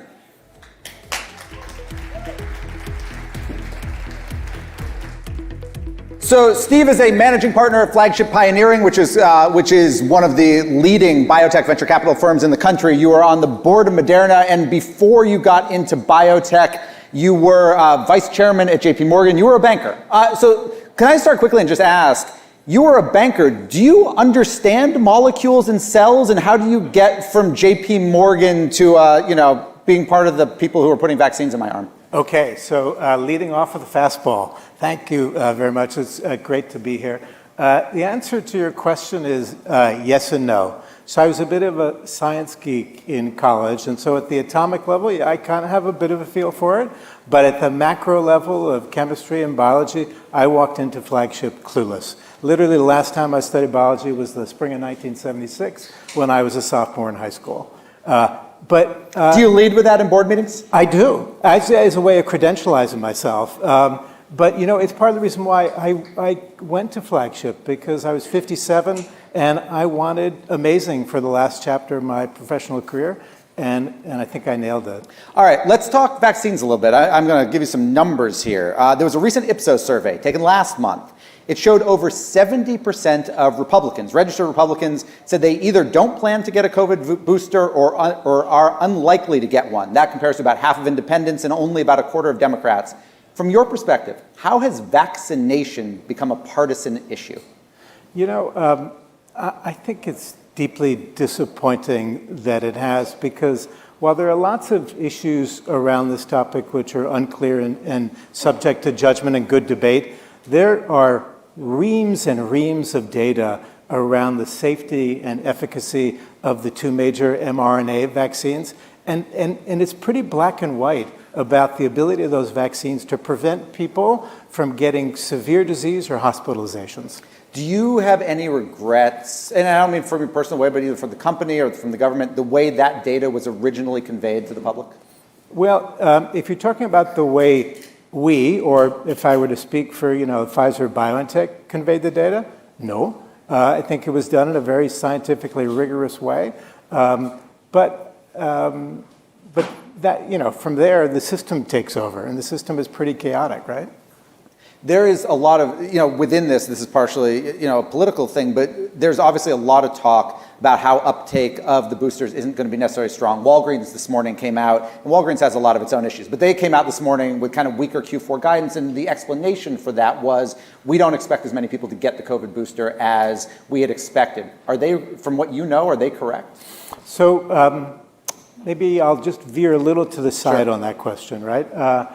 I think there are about 100 million flu vaccinations a year in the U.S., so a reasonable chunk of the eligible population. The mortality associated with COVID, I believe, is 3 times that of flu. So if you're going to get a flu vaccination, why aren't you getting a COVID vaccination? And why is the system in some way, shape, or form creating fear, uncertainty, and doubt around the need and the benefit of getting vaccinated for COVID? Well, it's interesting you say that, because one of the things Moderna is working on, and it's kind of its next big project, is the dual shot, the dual flu vaccine, combo. COVID vaccine, in theory someday a triple shot, maybe with RSV also. So it's interesting you said, do you think that by combining the shots, you could actually reduce the number of people getting the flu vaccine because they're going to freak out about getting a COVID vaccine as well? That's a level of psychological sophistication where I can't go. But I think you can say a couple of things which are well-grounded. One, it will be cheaper to produce, distribute, and vaccinate people with a duo as opposed to a single or 2 singles. So from a systemic perspective, if the product proves out in terms of its safety and efficacy, it will be an amazing product and it will benefit the entire healthcare system. It's interesting. When the COVID vaccine started coming out, I remember thinking, the big pharma or pharma in general is not an industry that has much love from the American public in general, even though they will take the drugs and get saved. And it seemed like there was this moment in time where pharma was going to help get society back, and there was this golden moment. And then I will let you be the avatar for pharma. You blew it. So how did you blow it? Was it the fact that people started reading stories about record profits for you guys in Pfizer? What did pharma really blow an opportunity to become kind of a beloved industry in America as opposed to a hated one? So I just hope on my tombstone it doesn't say he was the avatar for pharma. Okay, so let's start there.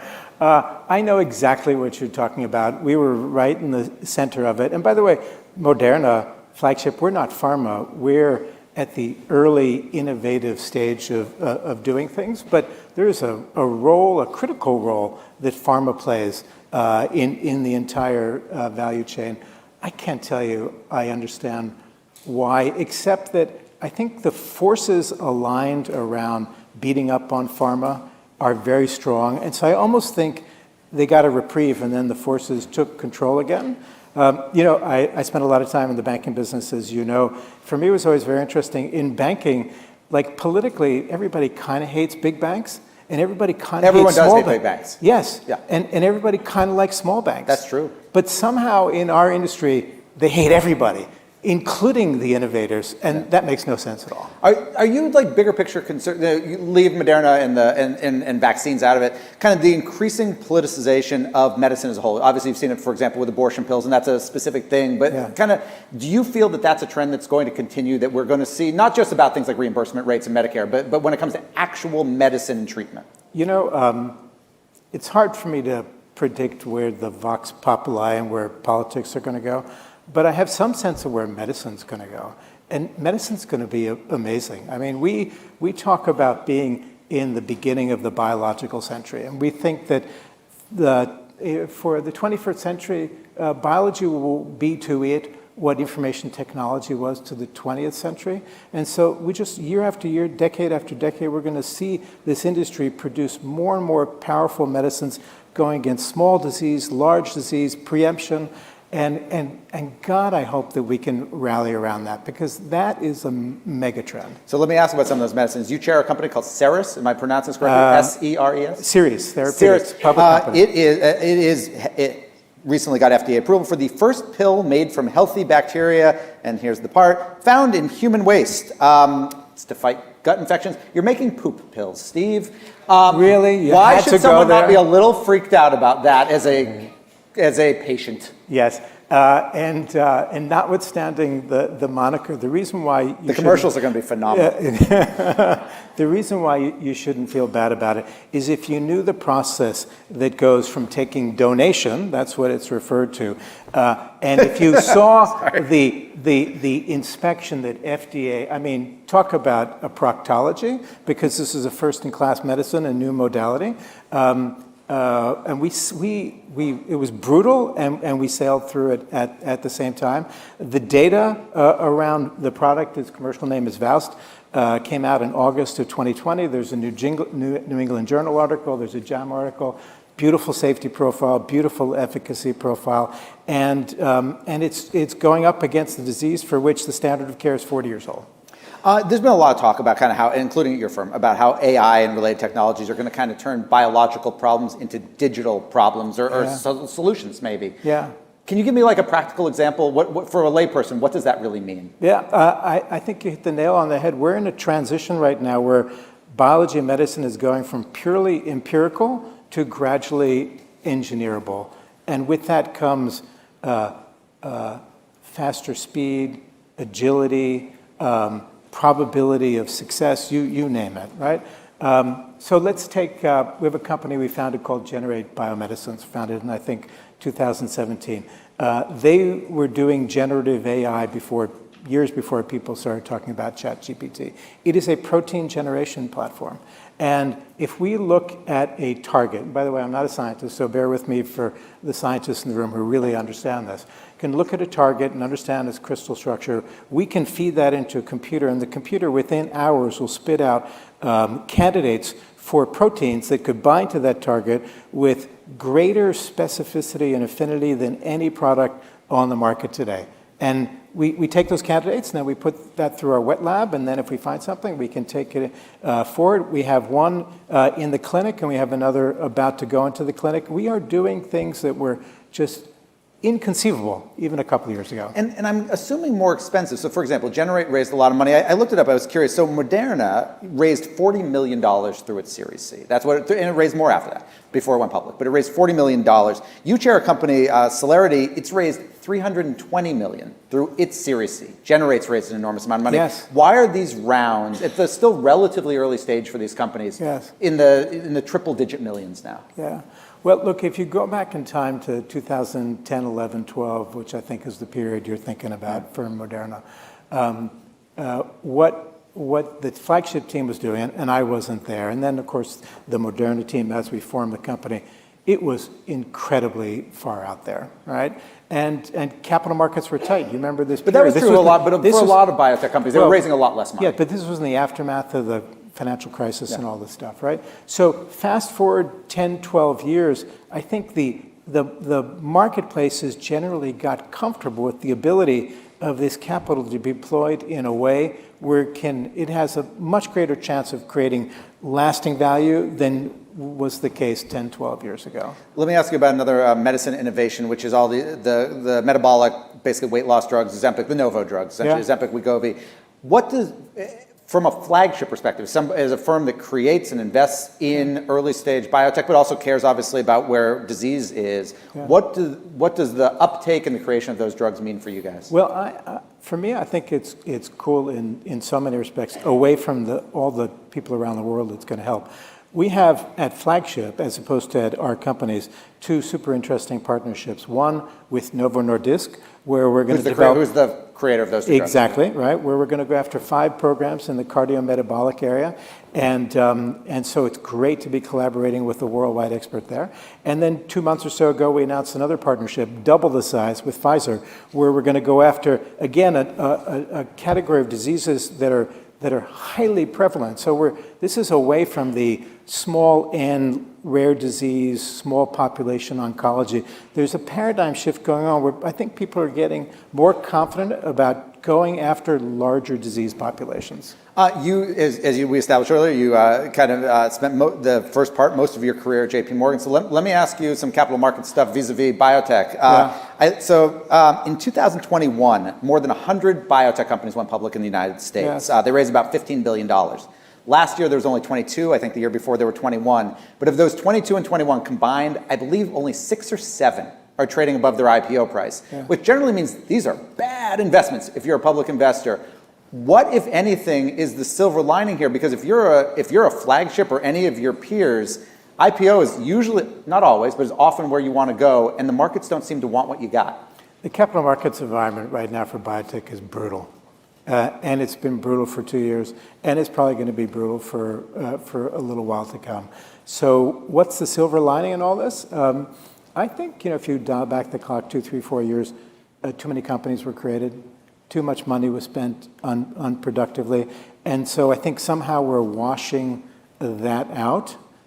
Which is what happens to all the companies that did go public? Do they wither and die? Does big pharma start buying them in fire sales? There's that 100 that went public, most of those are underwater. Yeah. Yes, and then you could probably add some to the multiple choice, right? Companies are going to run out of money unless they're able to prove their value propositions to some constituency, whether it's investors, pharma, merger partners, you name it.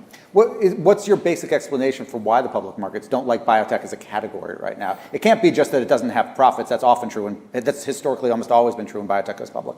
Yeah, look, we had zero interest rates not too long ago. Now we have high interest rates. We have a risk-off mentality, which is pervasive. I think there was a string of time in maybe it was 2021 where there were a lot of late-stage trial failures, which actually nobody really focuses on, because the whole idea of this promise is that the probability of success is going up. But if you go for a 6 to 12-month period and you have way more failures than successes, then that challenges that narrative as well, too. So I think there are a lot of things going on. I'm curious, within that, you hear often on the tech side, not on the biotech side, when a product either doesn't get market adoption or something goes wrong literally with the product, it breaks in some way, that's a fundamental way. Tech founders often talk about pivoting, and they'll either switch the target market or switch the product a bit. Biotech's a lot harder to do that. For you personally, when you, either for a company that is one of yours or that's inside the flagship portfolio, when either fails a trial or something else goes wrong, is it a period of grieving for you? Kind of what's next? Are you able to quickly wash it off and say, you know what, this one didn't work? I think you have to grieve for like a couple of minutes. But if you're grieving for much longer, you're not doing your job, right? So you have to, I think, have that resilience to move on. Even if the probability of success associated with our endeavors is going up, it ain't starting out above 50%. So you're going to have more failure and success. And if you can't handle failure, this is not the industry for you to be in. But also the way you construct your companies, it can be done in a way where you are exposed to binary outcomes, or you have a platform which creates many opportunities actually to win. Steve, I want to thank you for your time. I want to try to segue just very quickly. Do you have an OnlyFans account? I do not. I haven't searched. I didn't know. Steve, thank you very much for your time. Dan, thank you. Appreciate it. Okay.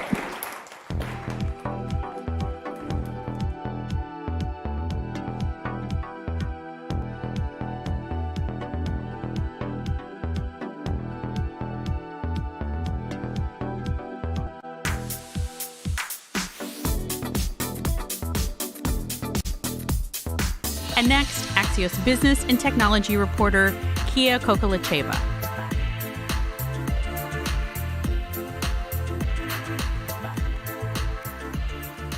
Thank you for sticking around. I promise we're almost there. We've got 2 more, and they're going to be really exciting.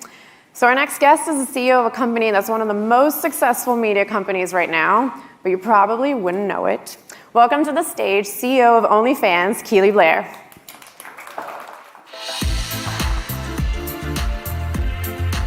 Thank you so much.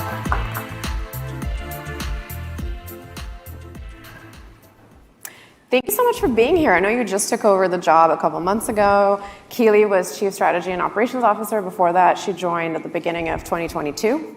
And then when Amy stepped down, prior CEO, you took over. As I mentioned earlier, OnlyFans is an incredibly successful media company. So I'm going to read off a couple numbers because I don't think people really realize that. So you filed some financial filings a couple months ago. For 2022, your revenue was a little over $1 billion, up from $932 million in 2021. Your profit before tax in 2022 was $525 million. Your profit was $403 million in 2022. You have 3.2, you probably have more now, 3.2 million creators in 2022, and in 2022, 239 million fans who are the subscribers. Those are incredible metrics. Are people shocked? I mean, yes. Often people, we've often heard it said that we're the secret media success story and secret tech success story of the UK. And what's interesting to me is the why, right? So we were talking a little bit about that beforehand. And OnlyFans has been around for 7 years. We were founded in 2016. And everyone thought we might be a pandemic bubble company, right? And those numbers have gone to prove that that's not the case. And the reason for that is because we are looking at things differently. We view the internet very differently to a lot of other social media companies. And we think that there is great potential in the creator economy and in not accepting some of the traditional paradigms that exist around streaming, around user-generated content platforms, around the adult content on our platform, and around also music, sports, lots of different things. I heard Steve earlier on talking about disruption in the music space. And the reason why we're successful is because we think about the world differently. I have no idea what the result is going to be, but raise your hand if you're subscribed to a creator on OnlyFans. Oh It's only the OnlyFans team. Yeah. No, there are a couple in the back. This is exciting to see. So you took over as CEO, but you've been at the company for a little bit. What are your priorities or goals as CEO now? Yeah, I mean, it's our goal as a business is really to, I would say, change the internet and to think about that through a number of different verticals. So if you think about it in terms of the platform itself, the platform is an over-18s platform. It's behind a paywall. It traditionally followed a subscription model in a time when originally everyone said no one's going to pay for content. Like, content's available on all these other platforms for free. Why will someone pay? And we said, yeah, I'm going to test that theory. Thanks very much. And turns out quite a lot of people will pay for content. We also have a streaming platform as well, OFTV, which is all safe for work content. And we have, I think, over 850 different channels now on OFTV. Again, thinking about the world differently, we decided we were going to make that free. So no charge to subscribe to or view any creator on OFTV. But instead, safe for work content. Safe for work content only, okay. Yes, because it's outside the paywall, right? So it's very important, obviously, that the non-safe for work content is behind a paywall so that we can have protections in place for the creators, but also for the users, and so that people have full control. Because when you sign up for OnlyFans, because nobody in the room is a subscriber, or at least willing to admit it to me now, it's important to realize that it's not like most other platforms. You don't subscribe and then have access to all the content. You choose each individual creator that you're going to subscribe to. And we don't have discoverability in the same way that other platforms do. In fact, you have to know the creator's username and search for that to be able to subscribe to that creator. So it really means that the user's in control and they choose their own adventure, right? So you can come on OnlyFans and you can just subscribe to adult content, or you can come on OnlyFans and just subscribe to our comedy content. We have a bunch of grassroots comedians, and it's a space that we've been operating in. And actually, our most successful OFTV series is the roast of Bert Kreischer and Whitney Cummings' roast as well, which is like just amazingly funny and excellent. But it's about giving control to creators and control to users and thinking about things differently. So again, a streaming platform that's free, a social media platform that you pay for, and thinking about things in terms of safety very differently. So how do we approach content moderation? How do we approach creator age verification? Not just accepting that some of these things are hard, but actually going, yeah, let's noodle through that and think about how to do it. So it's good, it's interesting, it's challenging. So if you ask about kind of what the vision is, it's to help society to realize that we don't have to accept the way that things are structured at the moment. There are alternative business models out there that can be very successful, as we've proven, and getting people to think about that differently. And we've changed, like you see most other social media platforms now, they're starting to add subscriptions. We've already done that, and what we realized in the last year in our financials is that actually pure subscriptions accounted for less than 50% of our revenue, right? So what's interesting there is that users are using pay-per-view, tips, microtransactions, other things to engage with content as well. So we're already one step ahead of everybody as they're going, let's just up my subscription price. That's how I'm gonna, suddenly make this successful. We're going, actually, no, users wanna interact and pay differently for things. So it's exciting, it's a great place to be. So how do you feel when a company like X, formerly known as Twitter, comes out and says, we're going to do, paywalled video, paywalled content? Imitation is the nicest form of flattery, right? I think it's always good to see that, and if it gives users more control, and if it enables creators to generate income, that's fantastic. I mean, we as a company, we're always been there for the creators, and what we talked about, our incredible numbers. The thing that always strikes me about that is for every single dollar that we've made there, creators have made 4. So if you think about that in terms of like creating wealth in the economy for a range of creators, that's incredible, right? That actually is an ability to give people a business that they can run. And we always say that each creator's page is their own individual business, which is why we've been investing quite heavily in providing creators with analytics. So each creator's page, they have back-end analytics. They can see who their fans are, what content works very well, how to monetize best, and come up with their own individual business strategy in terms of how they run their page. So one of the things that I know you and the company has been talking a lot about is your non-adult content creators and the content. Why is that so important to you? Is there a business goal here? Is it to just keep growing the business, or is it to make yourself more attractive for funding or for acquisitions or going public? Like, what is the purpose here? It's a great question. And the reason why it matters to us there's a couple of different reasons why it matters. Number one, it's about providing an opportunity for all creators. We believe that all creative content has value and has been traditionally undervalued on social media, right? So saying to a sports star or a comedian, you have an audience, just because you're going viral on TikTok, how much are you actually earning from that, or how much of it's in ad revenue and going to somebody else? So instead, opening that opportunity up to other verticals is important for us because we care about the creator community in that way. The other point is as well, I think, it's a site for grown-ups, right? It's a site for people who are over 18. And adult content is something that people watch, people consume, but the same people who look at that, they don't just do that all day, right? They also care about comedy, they also care about sports, they also care about fitness, they also care about yoga. So it's catering to our audience and broadening that out for that reason. During the pandemic, there's been some reporting, some from Axios, that you guys were looking at bringing on outside capital. At one point, you're in conversations to go public via SPAC merger. None of that happened ultimately. Do you think you're going to be looking for outside investors or going public in the future? Do you need to? Yeah. So we get asked that question a lot, right? And that's because when you talk about how incredibly well the business is doing in terms of the business model, it's a very, very successful business. Investors are interested, banks are interested, people are always asking us, when are you going to do that? Are you going to go public? The answer is, it's not in the roadmap right now, but people are keep asking us the question because the business is interesting and because the business is successful. So if you don't really need to, then why were you even looking at it? I think it's something that actually every business explores, right? It's good to think about how your business is structured. It's good to think about whether you benefit from having other people on board.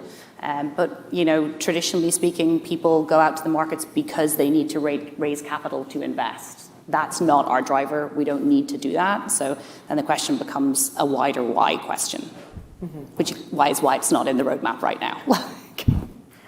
You mentioned ONlyFans TV. Give me a very quick update on how that's going, creators, all that stuff. And then I also want to hear, because you mentioned it is free, you're not monetizing it. Why is that? And are you maybe changing your mind? Yep. So OFTV it's such an interesting concept, OFTV, because it takes the streaming model and again does that thing of looking at it differently. So it's entirely safe for work content. There are 850 channels on OFTV, and they range from like cocktail making classes to a sports show called like Rise and Grind, where we like feature athletes that are on the platform, to comedy content, to cooking shows, to like the silliest dating shows and reality TV shows, and we've had some incredible success. The way we generate content is, again, different from a lot of other streaming platforms. So there's 3 ways in which content comes to OFTV. So the first is when users submit content themselves. So a user has a pet project that they've done, so a cocktail show or a podcast or whatever. We'll then look at it from a quality assurance perspective, make sure that it's good audio, good visual, meets the criteria to be on OFTV, and then we'll provide that creator with the platform. But they have to be a creator on OnlyFans to have access to that. The second is when we work with creators on their projects. So we'll co-create things with them. So House of Sims is a great example. And then there's other stuff which is just OFTV originals. So LMAOF, which is our grassroots comedy special. I think we've done 13 cities in the US. We've done London. We're looking at other international options as well, and we'll do more in the US. That's a grassroots comedy piece, and we pay the comedians to appear because we believe that's important, and comedians deserve to get paid. And then they open an OnlyFans account and they're on LMAOF as well. So there's 3 different ways that the content comes to the page in that way. But you're right, we don't charge a subscription fee. And the reason why we don't is because everyone's a creator on the platform. So we view that as being a way for our creators to connect with new fans and connect with new audiences, and ultimately then drive traffic back to their page. It also enables creators to show more of themselves. So one of our comedy creators has done a cooking show, which is hilarious, and she also does a podcast on neurodivergent issues as well, because she's got ADHD. So it's really interesting to see what our creators come up with and to support them in their creative projects. But the question that you asked is, are you going to start charging for it? Nope. Are you going to start having ads? Nope. Never? Nope, never going to have ads on it. Same way we don't on the platform, right? So our view is that actually user data shouldn't be monetized in that way, and users shouldn't be profiled in that way. And so it's a philosophical decision for us to not have ad revenue for that reason. But you are investing money into producing some of that content. How much have you invested in the past year? That's a great question. We actually just view it as part of our marketing spend. We view it as a marketing vehicle because ultimately everybody's a creator on the platform. So it's folded into our general marketing spend. Because a lot of the content is generated by the users, it's not like we're out there paying $2 billion for a comedian to do a special on OnlyFans. That's not our model. But we are making significant investments with certain shows to do that and create original content. And the other exciting thing is we're starting to have conversations with other places to license some of those shows. So expect to see more of that in the OFTV in the wild, so to speak, which will be really interesting. So you would be generating more revenue through licensing. So do you plan on spending more next year? We'll continue to invest in OFTV for sure as part of our marketing spend. We're very careful about how and where we turn up because we know who we are as a brand, right? So we have a degree of internet virality that most other brands would kill for, and we appear a lot on socials, and our creators are always championing our brand because that is mutually beneficial. Our interests are totally aligned, right? Because when they do well, we do well. And so we promote them, they promote us, and that's the best way for us to do that. And that's why we came up with the idea of OFTV. It's like, why not provide a venue for our creators to generate more fans? Because ultimately what that leads to is more on-platform traffic and more revenue for us and more revenue for the creators. So it's very much win-win. So that's why it's viewed as a marketing expense. I would be remiss if I didn't talk about AI because it's 2023 and we're at a business conference. We're all in AI now. We're not allowed to talk about anything else. That's true. So what is your AI strategy? And I'm assuming you're looking at it from the standpoint of content moderation and safety issues. So in terms of AI strategy, there's a couple of different ways that AI comes into play. So first of all, we don't allow AI-only accounts in terms of content moderation. So all accounts have to be tied back to a human, a verified human creator, and that content needs to be identifiably that creator. Now, if a creator chooses to use that yearbook feature or whatever feature they're trying to use, as long as they are clear that it is AI generated, then they're allowed to post that as long as it's mixed in with their general content and it's clear that it's that individual. We don't allow AI chatbots to be used on the platform either, so when we identify those, we take action as well. In terms of the business operations, that's where AI can, I think, and will play a very interesting part for us. So we already use some AI in terms of content moderation to help us to identify riskier content and to block it from appearing on the site ever, and then to help us triage it in terms of our moderation process. The reason why that's important is because we actually review every single piece of content on the platform, whether it's video, audio, text, anything. 100% of it 100% of the content gets by reviewed. human or maybe by human. By human. So we use the AI to help us prioritize, and that's where we think it's most useful, right? So it's necessary to have a human in the loop to make decisions about content moderation, because context is everything. But AI certainly helps us to identify something that is obviously against our terms of service, or where we have or even that there's like multiple participants, and therefore we need to make sure that we have release forms for multiple participants in an explicit video. So it's about using the tooling properly, but we're never gonna be like, okay, no more humans. We don't need the humans anymore. Human content moderation is going to remain at the heart of our kind of content moderation strategy.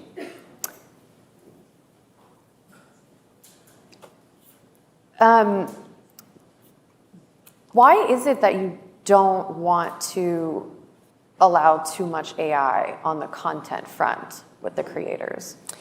It's from a safety perspective. It's about being able to understand that a creator owns the copyright to that image, right? Because they're monetizing it. So we all know that copyright in AI is starting to butt heads already. So we're very cognizant of that. It's also making sure that for a fan, they are interacting with the creator, that's very important. So understanding that that's key too. And it's also about allowing creators to be creative, which is why we haven't said, no, you may not use AI in any way, shape, or form. It's just that it has to be clear that the original source image is an image that you have the rights to, because you're monetizing it. I think it's going to be an emerging landscape, right? Anyone who says they have all the AI issues nailed down, I think is talking nonsense. And for us, we have an AI working group that meets regularly. We talk about developments, think about it from an operational standpoint, a safety standpoint, and then a business opportunity standpoint as well. Like, could we use Gen AI to improve our customer support service, for example, in terms of helping people to respond to user queries? So there are lots of use cases and applications, but it won't be on the content side. On the content side, or content moderation side, I should say, you guys are always under a lot of scrutiny, rightly so, around adhering to not having underage users or creators, a lot of safety questions. Do you think that you'll just never be able to fully trust AI only on its own? I don't think anyone should fully trust AI only on to own when it comes to safety. That's my personal view on it. I think any platform which has user-generated content they have to have good content moderation. Each business will approach that differently in terms of what the right mix for them is, but we firmly believe that having humans involved in that process is very important. We're never going to hand over the keys to the kingdom to the robots. So my last question, which is I think something that a lot of people just don't know about the company, which is that you guys actually had some contract workers in Ukraine when the war broke out, and you had to navigate that. What are your takeaways from going through this? So, gosh, I was just so incredibly impressed by our team out there. The way that they worked and dealt with the horrendous conflict going on around them at the same time was just mind-blowing.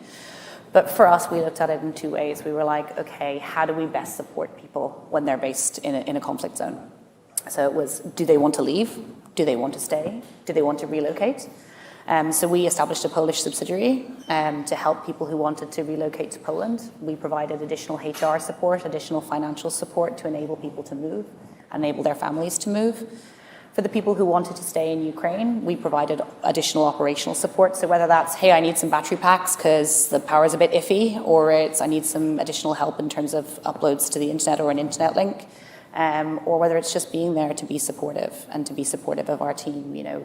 Like Ukraine Independence Day, we had our team did a video competition amongst themselves to celebrate Ukraine, and there's some incredible entries. But it's we talk about resilience a lot, and talking about that from a privileged position of being able to sit on this stage and have a great conversation with you. It's nothing like what a lot of people are having to experience and are still experiencing in Ukraine.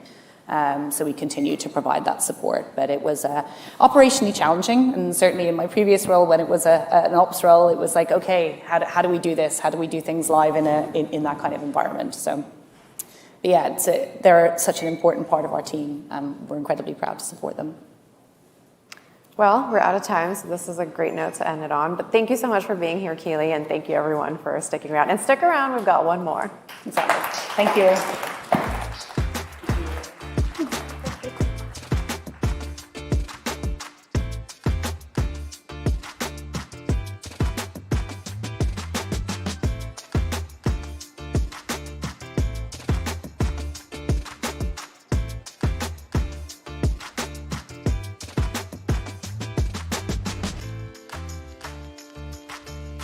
Welcoming back to the stage, Dan Primack. Hello, everybody. This is our last session. There is going to be lunch after this. I know I and my guests in a minute are the only thing standing between you and real food. I appreciate it. I appreciate that we are in New York City, but I would be remiss if we didn't do something with a little bit of a Boston twist, since that's where I'm from. So please welcome the owner of the Boston Celtics, Wick Grasbeck. Hey, Dan. Thanks. Thanks. So Wick, you buy the Celtics about 21 years ago for a scant, let me say this here, $360 million with your partners. You buy it from an owner who first told you the team was not for sale. I assume the Celtics today aren't for sale. So what would it take somebody coming to you to get the club? Sorry, they're just not for sale. There's not a speculation about it. But maybe someday we take them public, and then everybody can have a little piece. The Celtics were once public. I had like 3 shares as a kid I got as a gift, and then it weirdly became a tax problem for like the rest of my life until you guys somehow bought it back. Okay, so I mean, the reason I guess I ask is it seems, and this isn't just the NBA, but this is pro sports in general, that there is no ceiling to the escalation of club values. Do you believe there's a point in time in which that starts to, if not equalize, at least plateau? Here's what I think. I think that if it were just a financial transaction, there'd be a ceiling, because like markets go up, they may go up a few percent a year, but they go down, they go up. But I think these clubs, these teams, I think they trade on, it used to be called boys with their toys. That's an outdated phrase, and I can't use it, so I retract it. But although almost every owner is a man, but not all. But it's people who want to be competitors. People want to be on the world stage, trying to hold up a world championship trophy. That's not a financial thing. That's an emotional thing. And the people like Steve Ballmer, who could shock the world and pay $2 billion for the Clippers, I know Steve now, and I believe that he did that out of love and passion. That's why we bought the Celtics. So the high bidders for these teams are not financial buyers debating whether or not to buy the S&P index or a team. There, because it's the only, once they think of it, it's the only thing they can imagine doing. Is there a point that, obviously there's the supply-demand imbalance, right? Very, limited 30 NBA teams and more people that want to buy them. But there comes a point where, and this has definitely become true in the NFL more, where the prices are a bit higher, but where the prices get so high that supply-demand thing starts to even out a little, because there's only so many people who can afford $4 billion for a club. Right. I don't know. We actually paid $200 million of equity, and my piece of it, part of it was I mortgaged my house. You can't mortgage your house and buy one of these teams anymore. That's all. I'll just leave it at that. It's out of hand, and I assume it'll probably flatten out or go down. There's talk about a Vegas expansion team. Do you have any sense on what the fee would be for that team? I can't comment. I'm on the committee that would approve or not, but we're not talking about that. Would it be more or less than you paid for the Celtics? Well, let's hope it would be more. Yeah, 20 years in. Which city gets a team first, Vegas or Seattle? Dan. Let's have another one in Boston. You want a second team in friendly Boston? Competition. Friendly competition. Fair enough. Actually, let me ask about Boston. You're you're a team that does not own your own building in Boston. Do you feel that puts you or the franchise at a competitive disadvantage than teams that do own their own? Well, the positive spin is that we're asset light. We're not putting on a new roof or a new boiler or whatever it is you have to do, like when you own a house.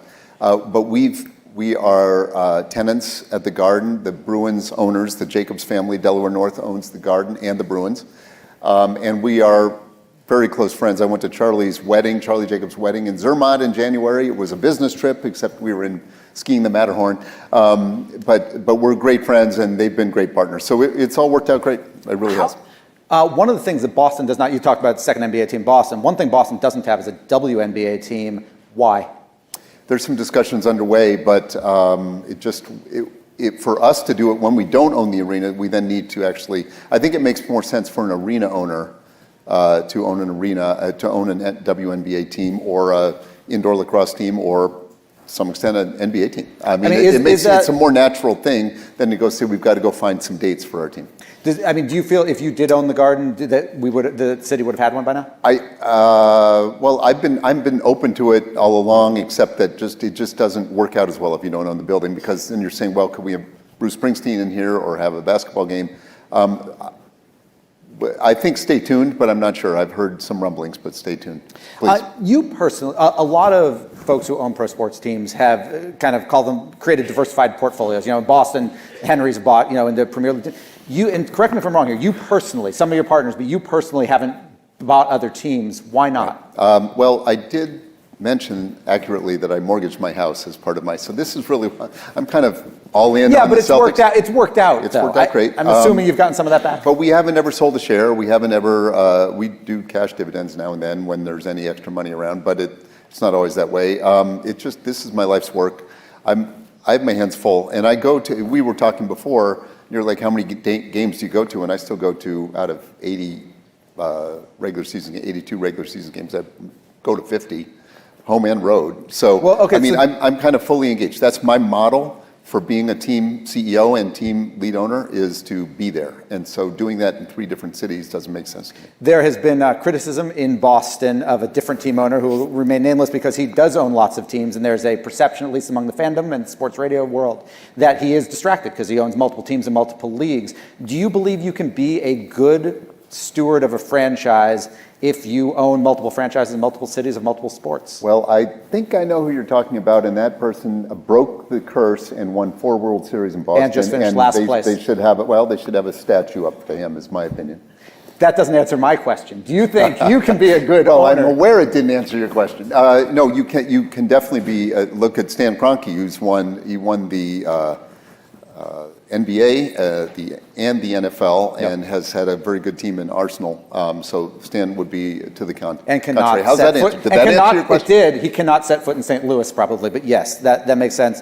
Let's talk a little bit about your club. The season opens in 2 weeks? Yep. The team is going to look very different on the court. You've had this isn't a situation in which the Celtics have been a bad team and thus you had to bring in new players. It's been a very good team, and you decide to, 2/5 of the starting 5 is probably going to change. Why make significant changes to a club which has been knocking on the door? We've been on like Camp 4 of Everest, and we didn't get to the top the last few years. We were in the conference finals, I think, 5 times. So Final 4 5 times, finals once, I think. And just didn't get there. And so we met after the season ended disappointingly this year and I said, we're not bringing back the same team.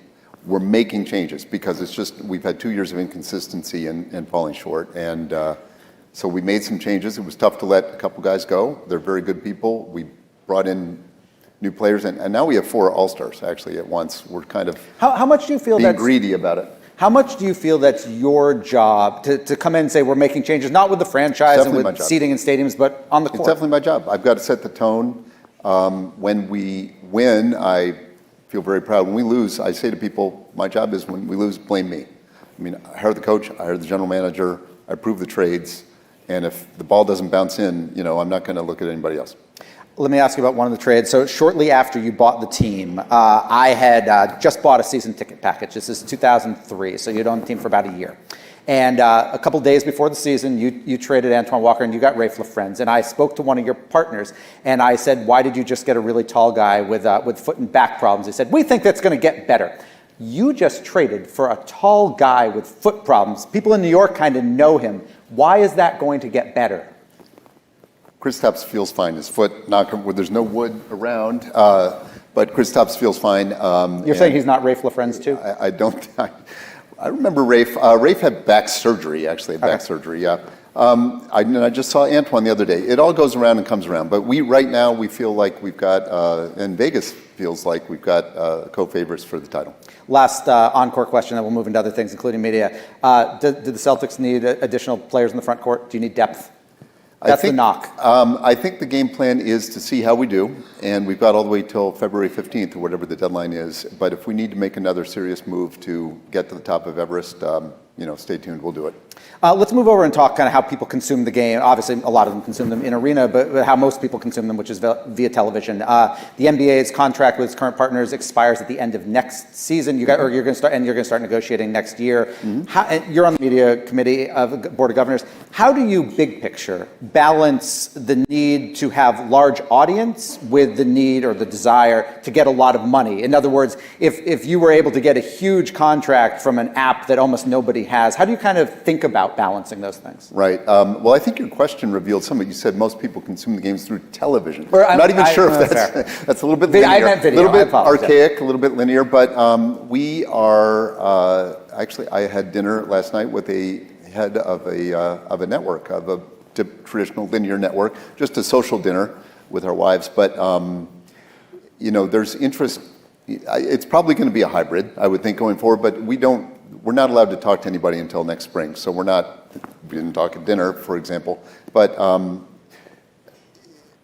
sorry about the convoluted and terrible answer, but here's where I think the NBA's growth domestically, we have good growth prospects and great support, but internationally, we're one of the two really international sports along with pro soccer, and we're the league in terms of basketball that really has the best, whereas soccer is a little bit bifurcated or more, divided up. It's a great sport. So I think that internationally, which would be streaming, is a big part of our future. So I imagine that it'll be mixed in. Could you see domestically that there are certain games during the season that are only available via streaming to a domestic audience?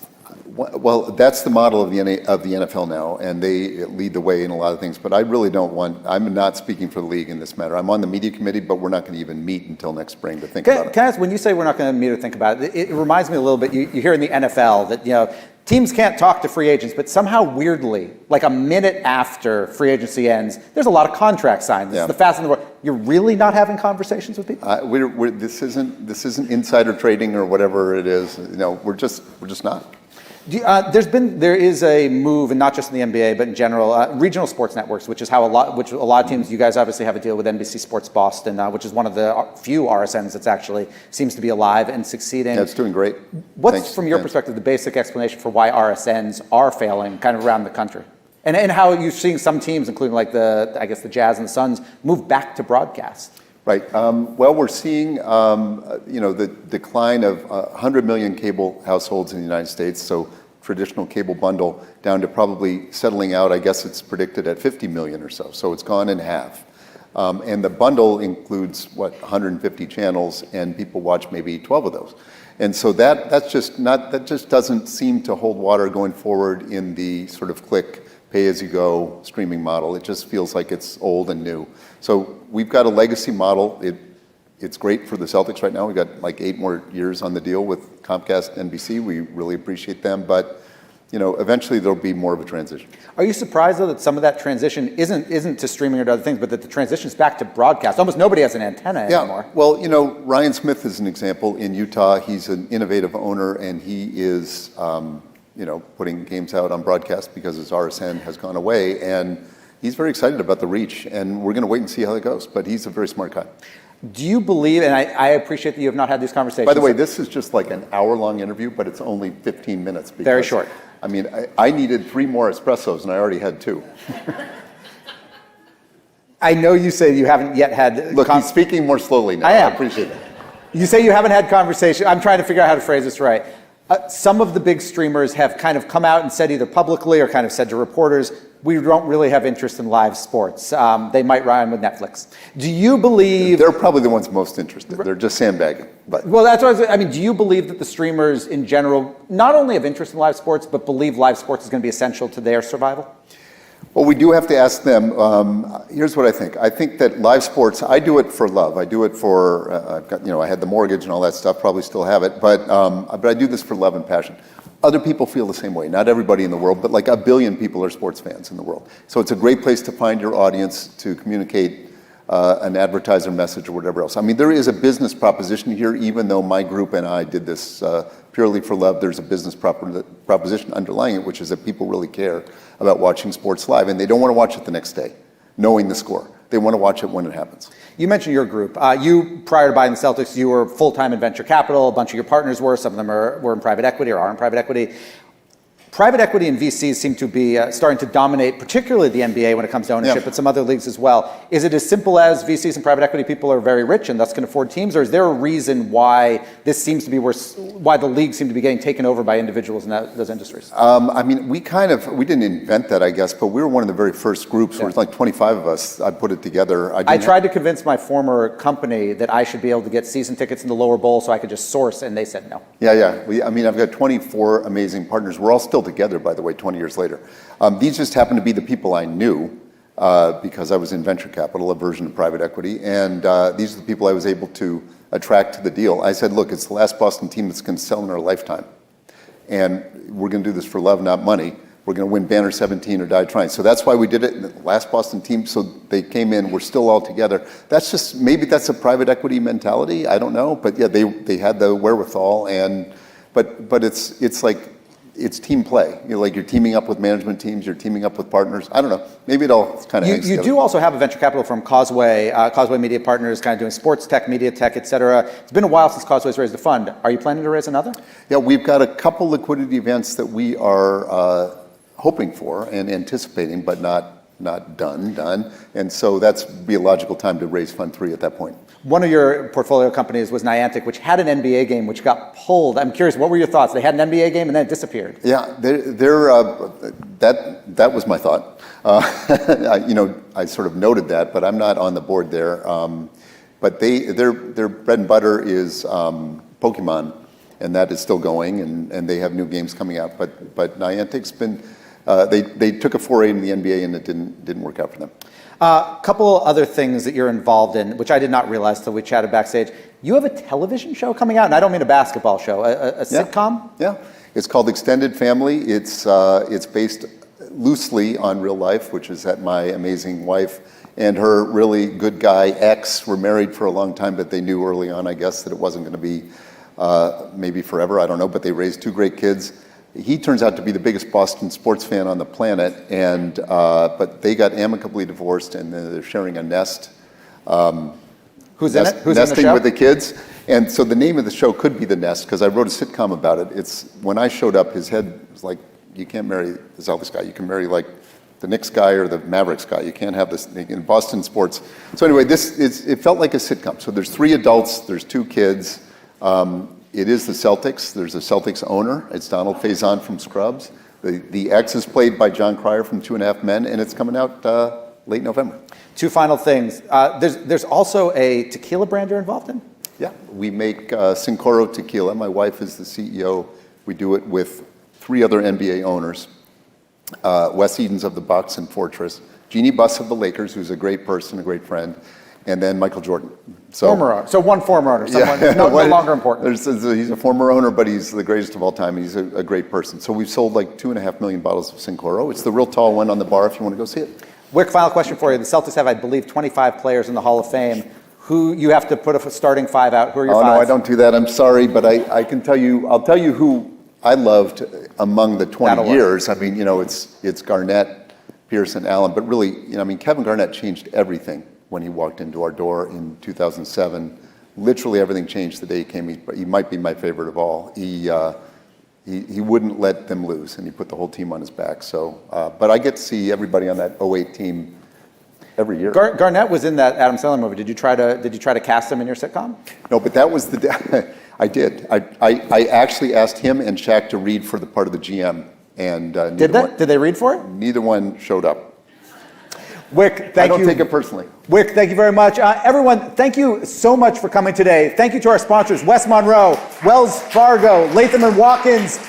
We will be having another one of these in San Francisco early next year. We will be having one next year here in New York. And also, if you're at Money 2020 in Las Vegas in 2 weeks, we are having a reception. Send me an email, Dan@Axios. I will let you know about it. Have lunch. Thank you again for coming. Thanks, Ed. Thanks a lot. That was fun. Nicely done.